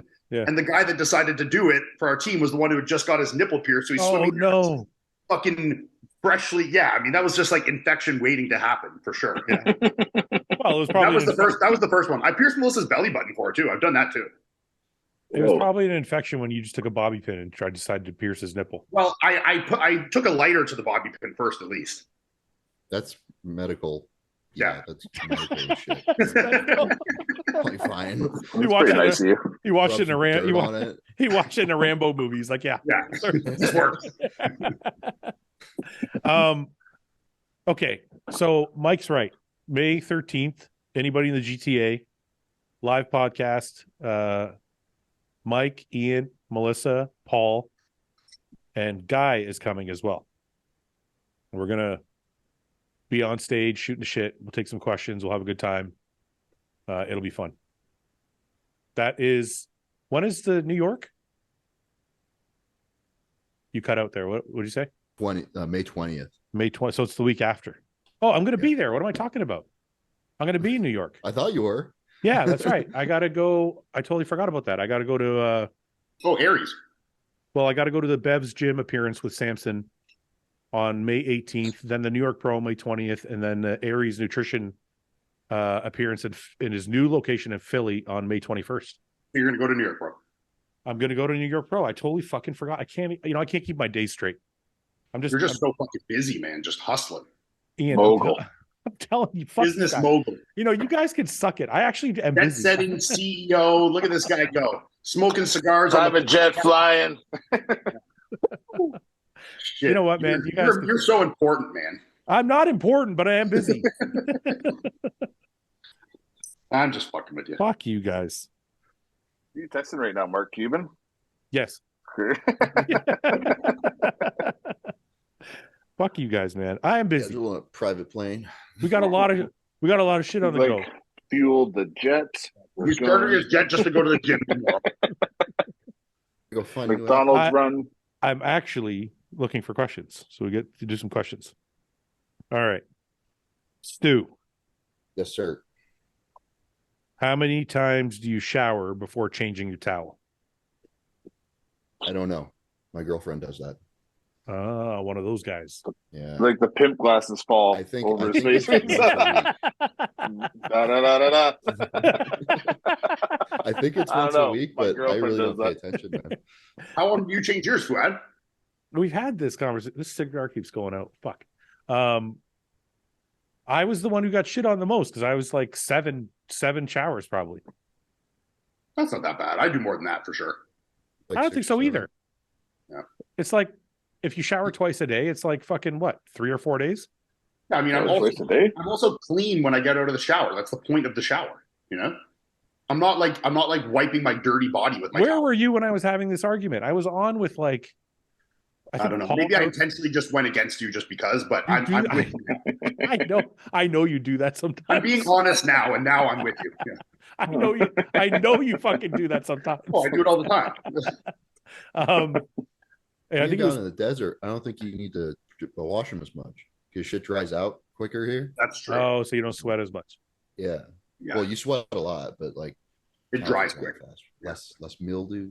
I think Paul said he changes his fucking towel every time he showers. What the fuck? I know. I'm like, this is so like much fucking... this guy doing like loads of towels like every other day. That's what I'm saying. Like, how much laundry would you have to do? He's got kids too, so they're going through fucking 5 towels a day. You know. Maybe they each use the same towel. I just picture Paul running around his house. The whole family uses one towel. Yeah. They just leave one towel in the bathroom and everyone uses it, and then they wash at the end of the day. That's pretty gross. Mike, how many showers for each towel? Probably 4 or 5. Yeah. I know I've gone over. Like I know I've gone a week using the now I'm gonna keep track so I know. But I never kept track before. My wife heard that podcast though. She started taking my towel more often. Me and Melissa use different showers, so she doesn't take mine. Use different showers. Yeah, she uses the main bathroom and I use our ensuite. And I'm the fucking mogul. He's like, yeah, my wife's got her own shower. How many bathrooms do you have in your house? Counting the butler quarters, 5. You have fucking 2 bathrooms more than me. So then there's the guest house, 7. The pool house, the guest house. Fuck you guys, man. No, she just uses the main bathroom. Our main upstairs bathroom is a bigger bathroom. versus our ensuite, which is what I use. She uses the bigger bathroom with more counter space where she can have like all her products and makeup. Same arrangement I have. Yeah. Good one. That's actually a good idea. So you don't fuck up anything with your girl stuff. Yeah. You know? No, and then like in her shower, she has all her products. Like I don't, use any of those. And the shower in our ensuite, the fucking water pressure out of that thing is like a jet, which I like. Yeah. Like that thing can blow paint off the walls. I know a couple, I won't name names, that don't sleep in the same bed at night, most nights. That's weird. Is it? I don't. What? You don't sleep in the same bed? How come? Because you snore? Yeah, I used to. And then we just got used to sleeping apart. Now I have a CPAP, but I just still sleep alone. Yeah, I think with sleep apnea and CPAPs, that's not uncommon. But if it's like for another reason, I think that's a little weird. Wait a minute. Tell me how this works, Mike. You're like watching a movie, you're eating a pizza. Then what? You're like, okay, good night. You give her a kiss and you go to your bedroom? Yeah. She usually takes our one. She sleeps with our Pomeranian, so she'll take our French Bulldog with her too when she goes up because she goes to bed earlier. So I'll get the dog, and then when I come out to bed, I'll get the dog moved to my bed. Say good night. Huh. It's so much better, man. Is it? Oh. Yeah, but if you just get a king size, it's not like you're touching them anyway. It's like they're over there. Look, we all know it's probably better, but it's just weird, Like no, wait, much better. I don't think it's better. Wait. Hey, think of in the morning, like when Melissa gets up quite a bit before me, and when you have that bed all to yourself, that's pretty fucking awesome. Yeah, but think about having that feeling all the time. No, wait a minute. Even when I sleep at a hotel, like if I'm away from home, I literally still sleep on the same side of the bed. Yeah. But you still have the room. It's different. I don't ever use, like if you saw my hotel room bed in the morning. You're one of those, eh? Yeah, only one half would be fucked up. When I wake up in the morning, Melissa's like that. She can get out, like fold the corner over, and she's like, good. I'm like, get out of bed. The fucking entire bed is like a mess. Yeah. Because I'll like pull the covers and like tuck it between my legs. And like I roll, like I take the whole thing apart. Yeah. Stu? Especially right now, once I get the drugs in, the night sweats start to come out. Like fuck that. Stu? Yeah. Do you guys have a king or queen size bed? Queen size, and that's a problem. That's rough. Yeah. That is a problem. You need to fix that. That's a problem. Yeah. 250 queen sizes and move into my girl's pretty big too. Like she's like $165, 5'2". Is she a figure girl, bodybuilder? Like she'd be women's physique. She was gonna do a show this year, but she decided not to. But thick, right? Yeah. And between the two of us, it's a problem. Yeah. She doesn't mind my CPAP though when I was using that. So yeah. Go ahead. No, go ahead. When Melissa and I first met, I had a queen size, and that was like, it was pretty rough. And then like, obviously she started bodybuilding, so she grew, and then I've grown over the last 10 years. And then it's like, it was just getting real tight in there, See, we had a queen size when we met, but Summer's tiny. Yeah. And we used to bang all the time. So it was all right. Yeah. I was like, I don't mind having a queen size. Get away from me. Can't you bang the king size? What's the difference? Well, what I'm saying is the queen size made us like closer together. Oh yeah. And so I didn't care because I was like, oh, I guess we're going to bang because we're like this close. Yeah. Right. You're already touching each other anyway. So might as well just get a twin. You complain about this a lot. Yeah. Right on top of each other. I think back to that now. Like my like first girlfriend out of high school and stuff, she lived in a residence at university, and I would go there and we'd sleep in her single bed together. And I was like 230. Like I wasn't small then, She basically slept on top of you. Yeah, like how does that even make sense? I couldn't sleep in a single bed alone anymore, Like how small is that? Stu, is your girlfriend home right now? Yeah, she's trying to be sparse though. Oh, she can't. Shy. But she can't hear you because you're wearing headphones. Or she can't. Know. She can hear you, but she can't hear me. If she hears what I'm saying, I'm gonna hear in a minute.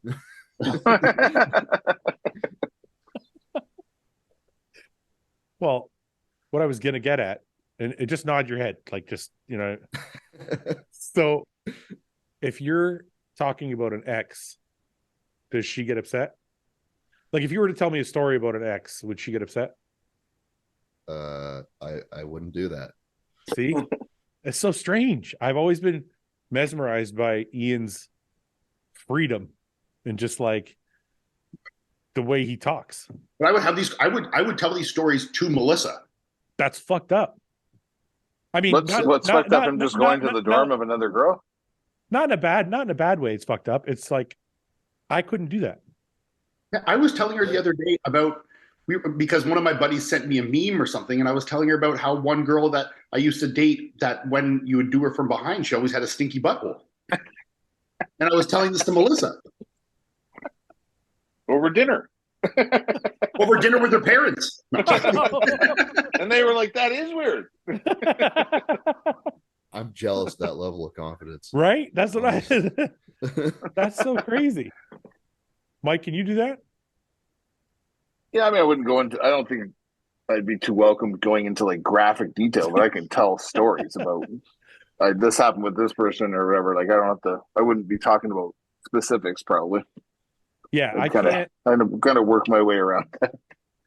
Yeah, I work my way around things because I can't. Yeah, my girl wouldn't be. She'd just be like, I don't want to fucking hear about that. Don't tell me about like your It's previous. been like a slow build over a long time. Of tolerance, a slow build of tolerance. But it's both. Like I wouldn't care if she, I wouldn't care hearing her say anything. Not that she would go over her way. I don't care when she. Like sometimes I'll ask her just to make her uncomfortable on purpose. Yeah. Oh, I do all the time. I'll make jokes about it, like other guys or whatever. Yeah. Probably just got fed up trying to change you, dude. Yes. All right. Back to questions. Bro chat question. Stu. Is it only gay if you're gay? Oh God. We have to. This has become a staple. It's a staple question. Yeah, I think the act is the sin. No, wait, that's You're in trouble now. You immediately got it. As he whips out a Bible from behind him. And fucking Ian bursts into flame. Yeah, we're gonna have to recording this book right here. Stu, are you a religious guy? I am not. Oh, you're not. Okay. Yeah, my mother was raised a Catholic. She was like, none of that for you. She didn't want any of that. So what is your opinion about it's gay if you're gay? It's only gay if you're gay? It is gay if you do the gay thing, not if you're. So he's on my side. He's on your side. Yes. Yeah. Well, that's nice to hear. So far, are you standing alone? You're all by yourself right now. That's okay. I can be on there, my island. wiping his ass. Yeah, standing up, wiping my ass. You need to put that on a t-shirt, man. I don't know why that's not a t-shirt already. What? It's only gay if you're gay. He's got it on a shirt. Already. I did. Oh, you have him. He sold them out. He sold them out. I just did it once. Yeah. You gotta bring another color. Yeah. like Jordan, just keep re-releasing colors. Gotta be rainbow. Yeah.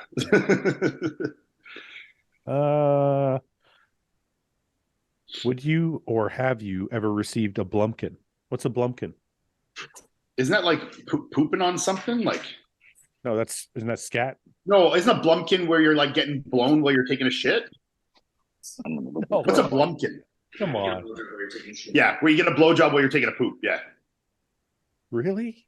Yeah. Oh, yeah. Oh. The act of performing fellatio while the recipient is defecating on a toilet. Yeah. Yes, that's what we got. No, I have definitely not. That's fucking rough. That's rough. Could you even do that? It would be hard. It's combining two things that are really great, though. But it would be hard to have an erection while shitting, wouldn't it? I don't think I've ever had an erection while shitting. No, like I've had an erection while pissing.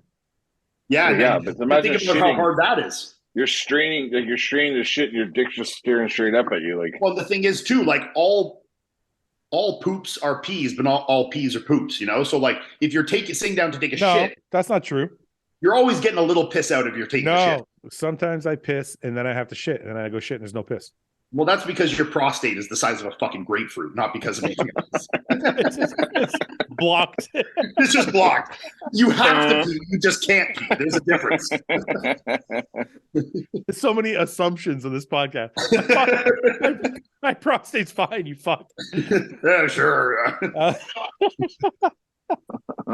Stu, is every poop a pee?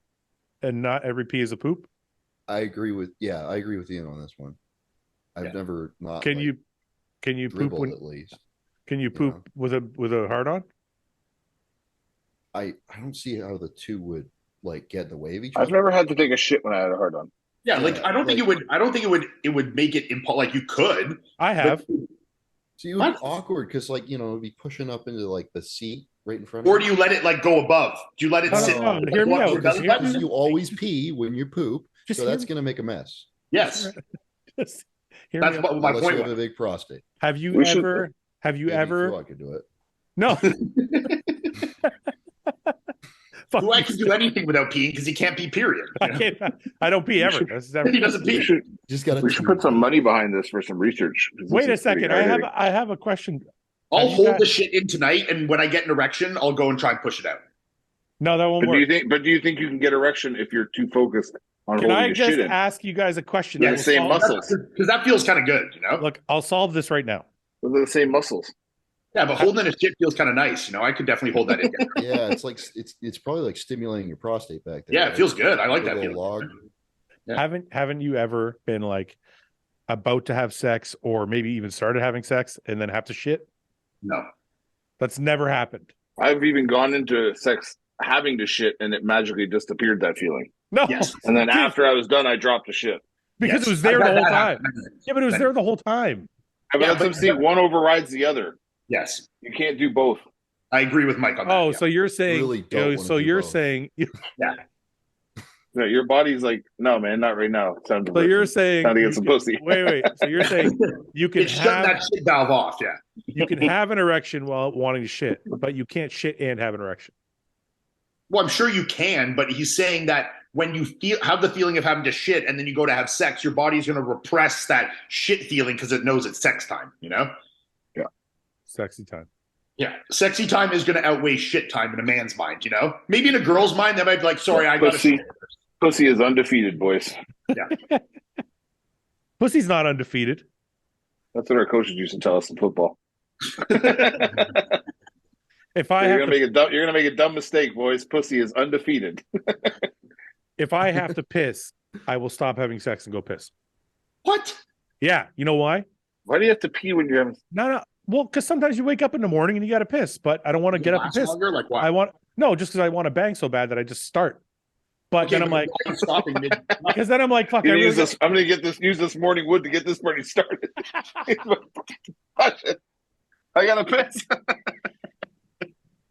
Take advantage of that morning wood, man. They're straining, trying to get something out in the morning. Nothing better than morning wood sex. No, but I don't want to come and have to piss at the same time. Well, I find it's like almost too stimulating when you have to piss and you're trying to. No, it makes it worse because I've never had a good while having to piss. Yeah. Ever. It's hard to piss with a boner. You got to really find your stance for that. I always make sure to empty the tank before I have sex. Yeah. You can't piss with a boner, Mike? Event. You gotta know your angles for that. You gotta really get hold the wall. You almost have to get in sumo squat stance and tip yourself. Honestly, if I'm at that point and it's I really got to piss with erection, I'm just gonna get in the shower and piss in the shower. I'll just sit down. Just straight upward. Just sit down. Just stand in the shower and let it go. Straight up. No, just sit down.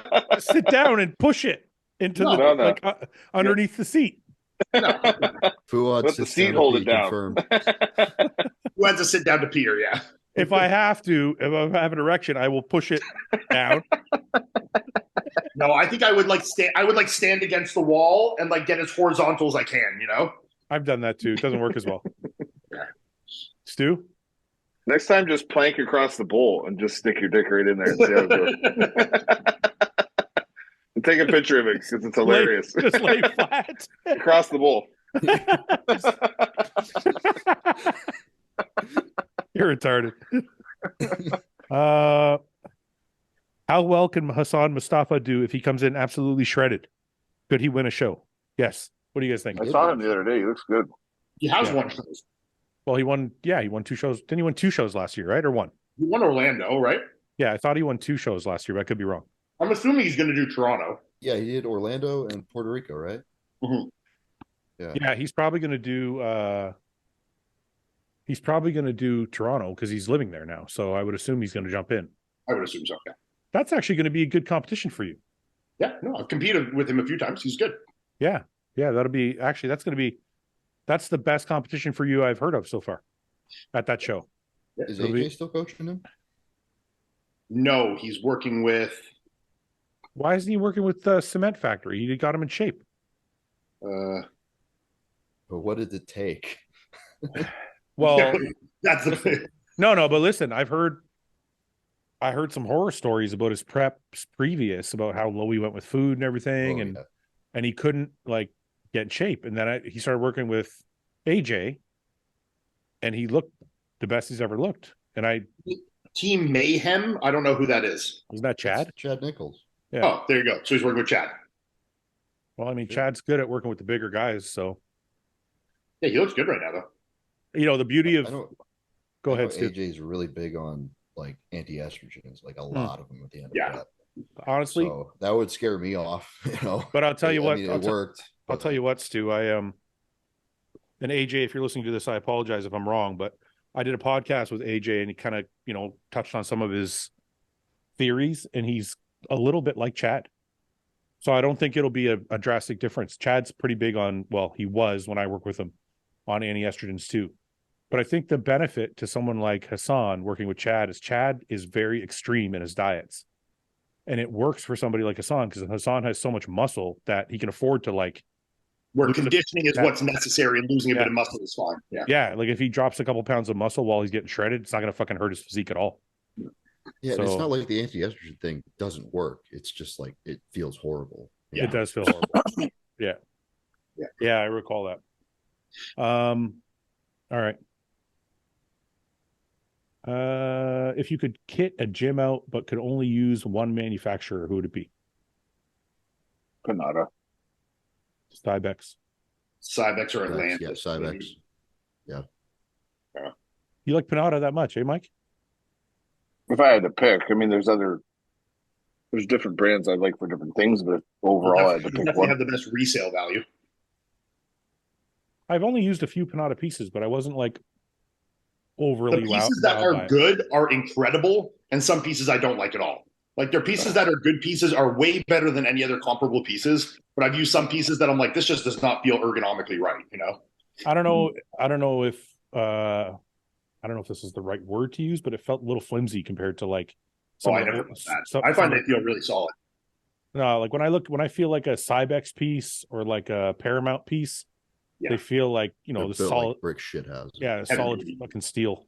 Yeah, and you'll see Cybex pieces that were built in 1992 that are still like pristine, you know. Yeah. And all the top 4 genetic trait of yours are put into cards. What card are you choosing or exchanging from the person next to you? So what's the 4 things? In the end, who's got the best deal? What? Okay, so here. Yes, we're getting Stu's hair. Yeah. But what's the 4 genetic things? I don't know. It doesn't say. Muscularity, like. It doesn't say. What was the turning point in your career where you believed you could make a living bodybuilding? Oh, that's a hard question to ask me, man. My career has been so progressive, you know, like I've been pro for like almost a decade, you know, like, and it was like, I never had one, like, it wasn't like I was a Nick Walker where I like turned pro and fucking won the Arnold like a year later. Like it was kind of like, I was like 5th, 6th, 4th, 3rd, 2nd, win a small show, win a bigger show, you know, like it was such a gradual, like, you know, where I got some contracts, a little better contracts. Like it was so progressive, you know, I can't really answer that.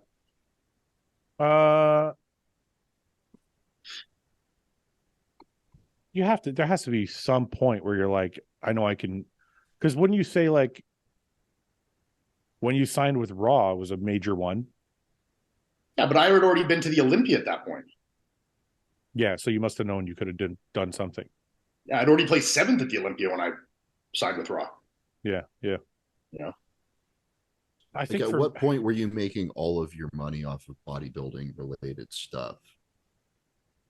Where I lived entirely off bodybuilding with no coaching, nothing else. I've only been even including coaching too. Well, I've retired from coaching now, but yeah. Right, but when you're, before you transition entirely into that? Yeah, like when I was with ANS, I was making good enough money that with that plus coaching, I was like doing well. So, I mean, since 2017, 2016, 17, I was like able to support myself through a life of bodybuilding, Yeah, I think the first year I turned pro, I was with Muscle Tech and they were paying $2,000 a month. That was kind of the starting contract for my first contract with ANS when I signed in 2016 was $2,000 a month. Yeah, that used to be, and I don't know if that still is, but that used to be the kind of starting point for most pros. Yeah. And I was still coaching. So I think at that point, the first year I turned, like the first year I was a pro, I got my contract with Muscle Tech. That was I quit my jobs and that was it. I had the Muscle Tech contract. And then I was coaching on the side, and that was enough for me. I actually do have an answer to this, but it's kind of a backwards answer because I thought it, but then I realized I didn't until later, if you know what I mean. So like when I turned pro, I won that show in the Amateur Olympia, and for winning that, I got a Weider contract. So I had a Weider contract, and that they invited me to like go to the Olympia and work the Weider booth, and I'm like at the booth of like Phil and Kai and all these big names. This is 2014 Olympia.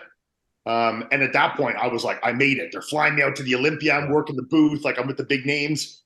And then I did my pro debut with you the next year. And I got fucking like, I did okay. Like I was seventh. Yeah. I was seventh, but I had expected to do a lot better. So it was a disappointment at the time.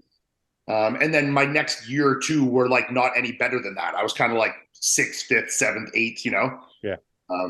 And then I took all 17 off and came back. So it was kind of like I thought it. And then I was like, I had a kind of a rude awakening when I actually competed as a pro.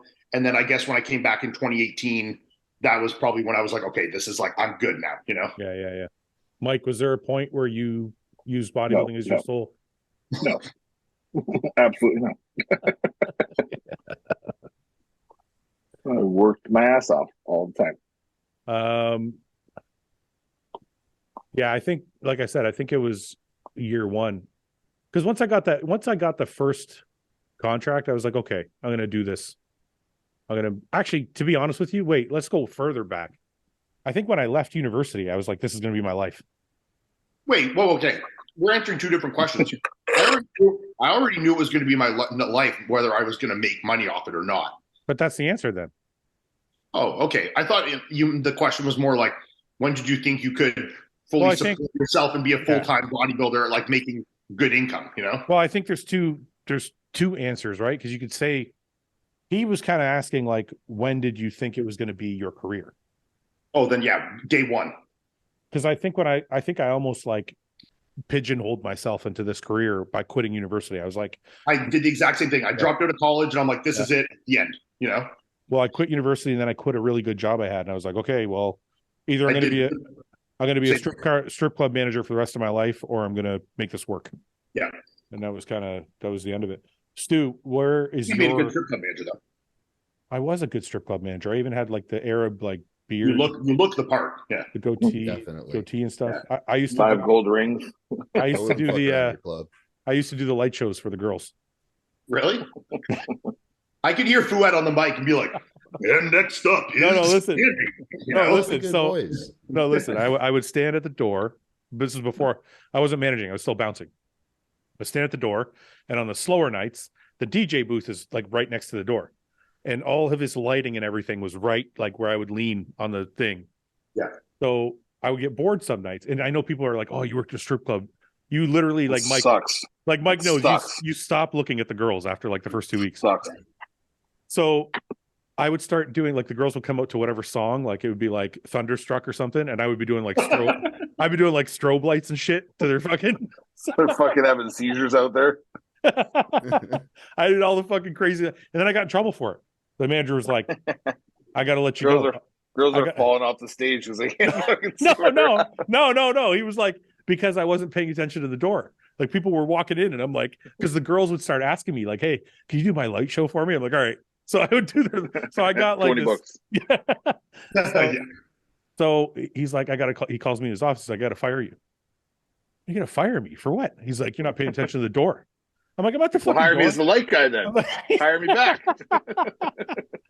Dude, I fucking choked the guy on his desk. I was like, "You gonna fire me?" What? I came around his desk. So then you assaulted him. I grabbed him by his neck and I put his head on the desk. And I'm like, "You're not gonna fire me. I'm fucking working here. You're not firing me." So I leave his office. I go back to the front door and I'm fucking with the lights again. And he comes out. He comes out. He's like, doesn't say a fucking word. I'm like, guess I got my job. So job retention 101 right there. Yeah. When in doubt, choke him out. Yeah. So yeah, I kept my job. Anyway, I know if Chris and Dom and them ever try to fire me, I'll just choke them out. Just choke them, yeah, and that'll work. And then they'll be like, okay, just stay, forget it. Yeah.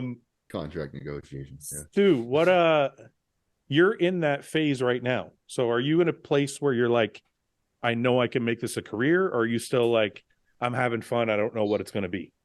Well, up until like Saturday night, basically, it was like, no, it was still just having fun. But like, that one picture of me and Hunter together kind of like made it click in my head, and it made it click in a lot of other people's heads. That, yeah, like, I actually am like big enough to be competitive. Yeah, I'm obviously not on Hunter's level, but like, I'm a year into, not even a year into being a pro. So, wheels have been turning the last few days a lot. I've started coaching a couple of people in the last 6-8 months. Once I'm done with my shows, I want to start like getting more into that, and eventually try to, because I don't like my job. It pays the bills. They pay me way more than they should to be doing what I'm doing down here. Yeah. But like it's soul sucking. It's really boring, and I'd much rather just go full. Does it allow you like the time you need, obviously, to do what you want to do bodybuilding wise? Oh yeah. I'm in this office where there's like me and one other dude upstairs. There's no one else. I just sit there and eat my meals. It's a very low stress. It's a desk job, perfect for this sport, but like, I don't enjoy it. So I'm kind of scheming right now. Like, how can I make this work? How could I, make the leap of faith into actually, being a full-time bodybuilder with like coaching and whatever else I can do to make money. Right. Well, so, I think when you do what you did with the guest posing, like obviously we all know like Hunter's 14 weeks out or whatever, but just seeing yourself next to a pro sometimes can make something click. And the reason I say that, I'm kind of looking for it right now, but I can't find it. There was an amateur show back in the day. I don't think I'm going to find it. So anyway, there was an amateur show back in the day. It was called the Night of Champions, and they would have, I think they were doing a thing where like you could come up from the audience and win like a prize, or I remember what it was. It was a 1-year sponsorship deal with a supplement company. And I think I was like my 3rd year of bodybuilding, or my 4th year maybe. And Chris Cormier was there guest posing. And I came out and I stripped down in my underwear and I was posing next to Chris. Now, Chris was like, I think it was that period of time where Chris was like not bodybuilding, but still looked like great. And when I looked at the pictures, I'm like, I'm fucking like in my 3rd year of bodybuilding or 4th year of bodybuilding. And I kind of look like I'm like comparable. So it's that same kind of thing. It's like, it kind of gives you like a little more context. Yeah. It gives you context to where you're at. It gives you some validity to your hard work. And you're like, if Hunter can do it and I'm like not that far from there, like maybe I can do it too. So it's totally valid for you to feel that way. Yeah. We'll see how the next couple of weeks go for me. Yeah. But I'm very motivated right now to try to perform at these shows, because it could be potentially like life-changing for me. I'll tell you something. I'll tell you something. I never really thought I'd be here. I figured I'd just be working a regular job for the rest of my life. Yeah. Because that's safe and that's what my dad did. And, God bless me, provide very well for me and my family. But like, I can't do this for another 20 years, let alone another year at this rate. Yeah. Honestly. So, I lost my train of thought there. I think, as a supplement company owner, I will say this: if you have the proper qualities. Look at this fucking. Oh my god! What happened? Oh, there's some fucking. Do you see this cat in my window? Oh. Yeah, fucking shit. Shit. My dog is like there, like Motherfucker, I'll kill you. Fucking bitch. I think what I was saying is I think if you have other qualities, it's not the only thing, right? Like I know a lot of guys think this, like, oh, if I can win, I'm going to get this huge contract. Sometimes it works anymore. Because sometimes if you have the right qualities, or you have enough engagement, or you have enough potential, somebody might pick you up anyways and just be like, you know what, this is a good fit for my brand, and that's all that matters. So placing is important. Don't get me wrong. Obviously, the better you can do, the better your outcome and the better leverage you have in negotiation. There's no doubt about that. But I think we live in a day and age where it might not be the be all end all. Yeah, not like it used to be, for sure. No, because there was no social media back in the day. So really all the companies had to market you on was the magazines and your potential for bodybuilding. And it's just not the case anymore. So guys can make a living without even being, phenomenally great competitors. All right. I'm never going to find this photo. That's too bad. Okay. Chris Cormier? Yeah, I was trying to find it just to lend context to the conversation. Stu, what do you think your best bodybuilding genetic trait is? We know the answer to this. Your hair? That is I'm going to start pretty obvious, boys. Head and Shoulders and like L'Oreal in my shit. And see Ian, what do you think? Does your family have like curly hair like that? Is that like a thing in your family? Everybody's got a full head of hair. Yeah. Wait a minute. I got a better game. We should pick each other's. What are we picking? Best genetic trait. So what are our choices for genetic traits here? Anything you think of. But like what? We're not like saying like your biceps are good isn't a genetic trait. Strong jawline. Yeah, that could be. Like, what are we talking about here? Yeah, like Stu's got a serious jawline. Can we say that? That could be one. Yeah. Sure. Is it his best genetic trait though? No, his hair is definitely the thing there. Yeah. I mean, especially actual bodybuilding related shit though. Like, yeah. Okay. If we're talking actual bodybuilding related shit, then we need to say real things. Okay. Well, who's gonna go? Stu, you go for all three of us. Okay. Mike, I honestly don't even know what you look like on stage, so I can't answer for you. I've never seen stage photos of you. Wow. Ian, all right. Ian's got to be, can I say conditioning? Yeah. Or thin skin. How about that? Yeah, that's a good one. And I think your shoulder width. Me? Yeah. Okay. Because like when I saw you Tampa, like in person, like you still take up a ton of space. That's Mike. Oh, what the fuck? Yeah. All right. Mike's got shoulder width too then. Mike's best body part is his back for sure. Well, sorry, it's not my turn. Go ahead. That's probably not a great photo of it, but from what I remember. Yeah, you can tell you're very wide. Where the fuck was it? Where did that go? But like, how tall are you, Mike? Like 6'2", 6'3"? 6 foot. 6 foot? Yeah, ish. That's morph. Don't go by that. That's morph. That looks fucking dope, though. I wish I looked like that. That one's real. That's not real. I don't know who did that, but God bless them, eh? I know, right? I have God bless you for making me hate myself. I have one like that keeps popping up too. I'm like, man, I wish I looked like that. This is probably the best photo. Well, that one's too small. Word that's probably a good photo of you too. That's a good one too. When was the last time you rocked like a full head of hair, Mike? Or like even just like a shaved head that was like short hair? Probably like 2009 and 10-ish. I was still getting haircuts, but oh yeah, I guess there you have some shaved head in the middle one. Yeah. Yeah, you can't really see. Okay, Stu, what are you going with? For my, just pick. Yeah, I'd say it's just like overall width, and he had really big delts too. Yeah, good front relaxed pose. Ian, go ahead. It's hard to do it without picking the same things that the last people picked. Like obviously, yeah, structural size, just structural height, width. Like what's the word for it? Like imposingness of structure, I suppose, is definitely one of the best things for sure. Gravitas. You definitely had like a propensity to definitely get like a very hard, grainy look, you know, and I think that is a genetic thing aside from just like work of, you know, getting condition. You know, I definitely think that. And I think for Stu, it's his fucking waistline. I mean, that abs and thighs is just like outrageous, you know? I think Stu's chest is pretty crazy. Yeah. But I mean, have you seen that abs and thighs of his where he fucking hits that? That's like one of the craziest abs and thighs there is right now, for sure. Photoshop pose? Yeah. I literally thought it was Photoshopped when I saw it the first time.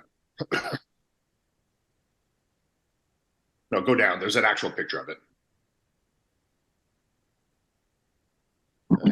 Keep going, keep going, keep going.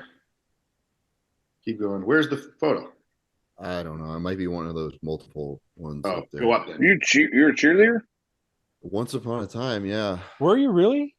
Yeah. I just saw that picture up there. I think I saw that. About $180. Fuck the Ducks. Fun fact: before I ever did a bodybuilding Fuck show, the Ducks. I was a cheerleader at Oregon State back in 2016.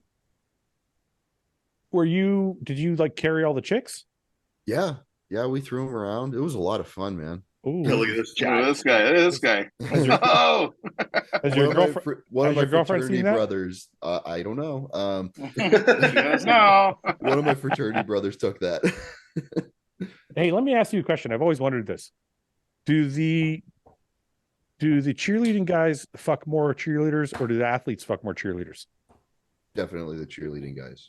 Oh, I did not. I was like, just Of course not. Of course you didn't. awkward as fuck. But for sure. Yeah, okay. It happened. Whatever, Stu. We call it the cheer cest. That's fucking hilarious. I thought that was the case. I'm like, those guys got to be getting something out of it.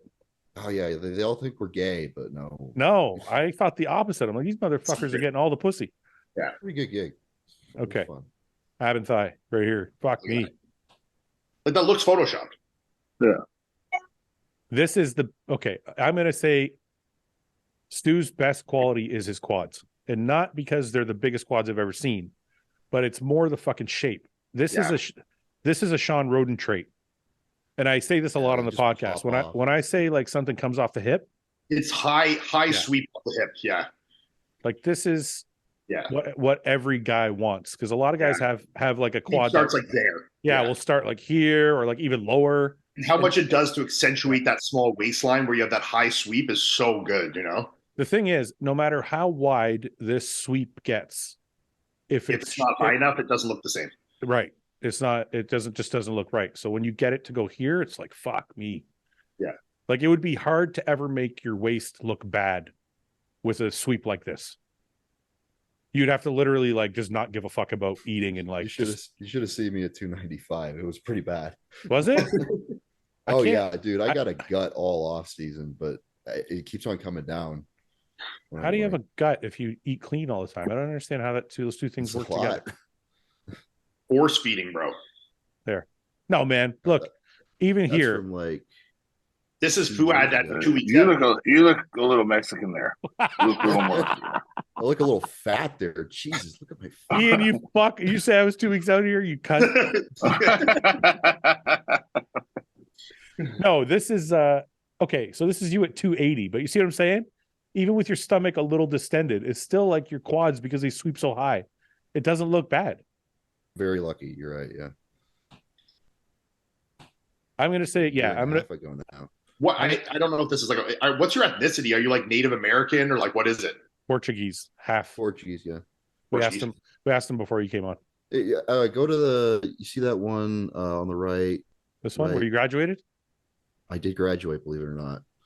I failed a few classes prepping for. Holy fuck! Is this you?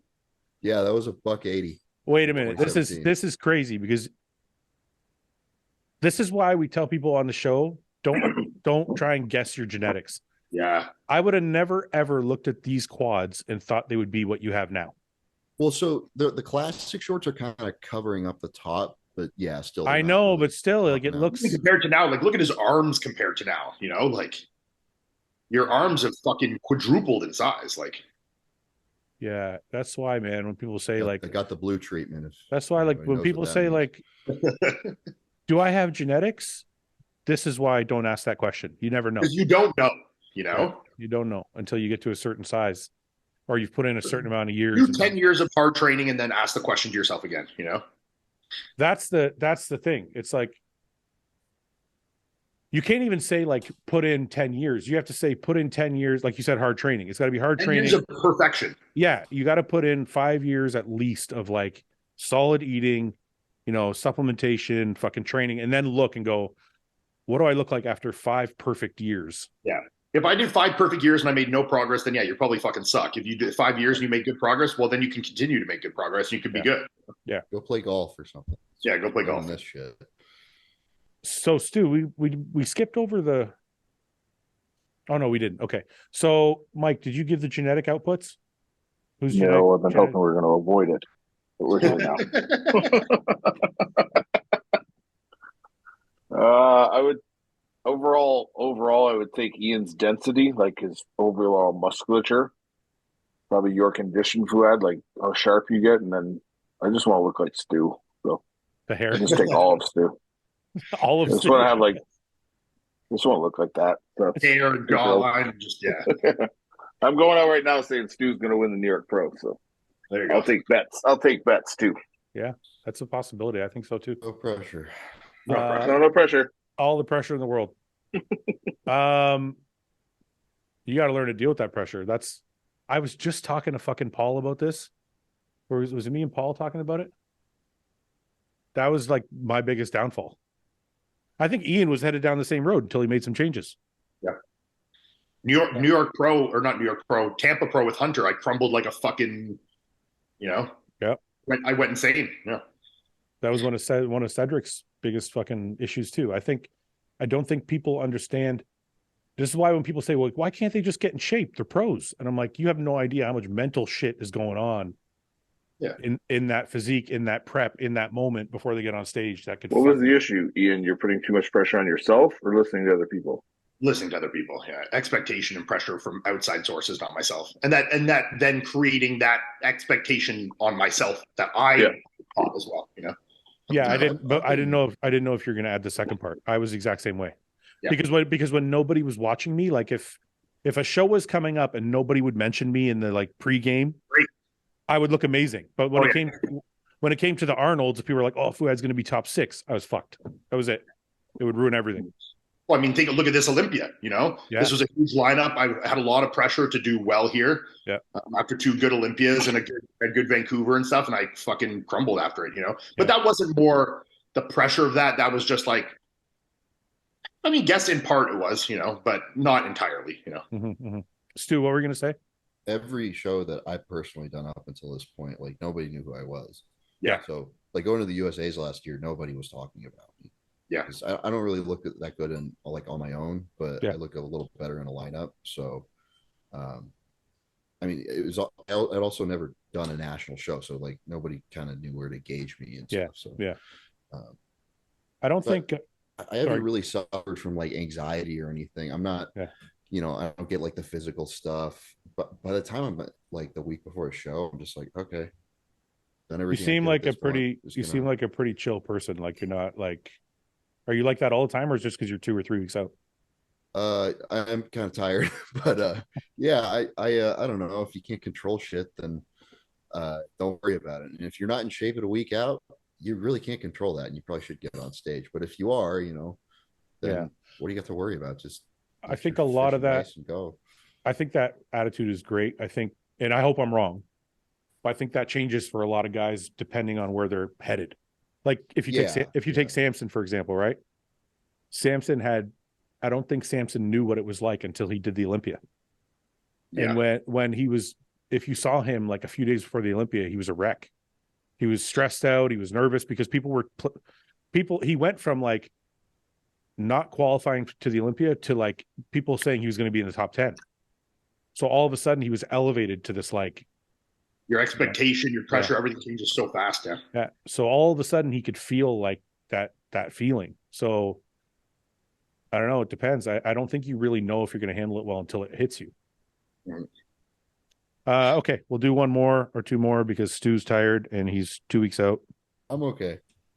That's okay. It's been a couple hours, but I think you should go. We don't want you to blame anything that might go wrong on us. Amp duty. Okay.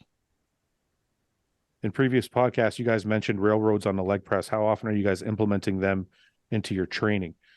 Mike, have you ever done railroads? Tell me what this is. Sorry? Tell me. I don't know what you're talking about. You just do a leg press. You go up by one plate at a time. So you do like one plate for 10, 2 plates for 20, 3 plates for 30, 4 plates for 40, all the way up to 10 plates for 100. I think the answer is never for all of us. None Why of you would guys I do remember? that? Because it's amazing. And it's hard. It's fucking hardcore, Mike. What the fuck?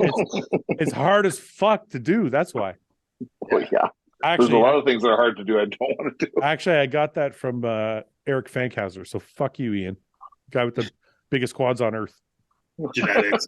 It's fucking genetics. If anyone could do it, I mean, probably him. Yeah. Anyway, I guess if you're asking me, since nobody else has done them, not a lot. Like once every couple months. I have done them before. We talked about this actually a long time ago, but I haven't done that in a long time. Once a month, once every 2 months. I think that's like total volume for my entire workout now. You know? Yeah. Do you think bodybuilding competitions were judged from a different angle? Literally, if the judge sat higher up, results could be different. No. No, but you should. No, because everyone is being towards the judge. Yeah, people would just change how they pose, and you're seeing everyone from the same angle still, so it doesn't really change much. Okay. You're a burglar, but you only steal things to slightly inconvenience your victims. What are you stealing? All their knives. All their toilet paper. Toilet paper is better. Yeah. Or like 90% of the roll and leaving enough of the toilet paper that they like go and they pull a little bit and then it's empty and they can't finish, you know? Can I steal their key? Can I steal their keys? I'd steal their keys.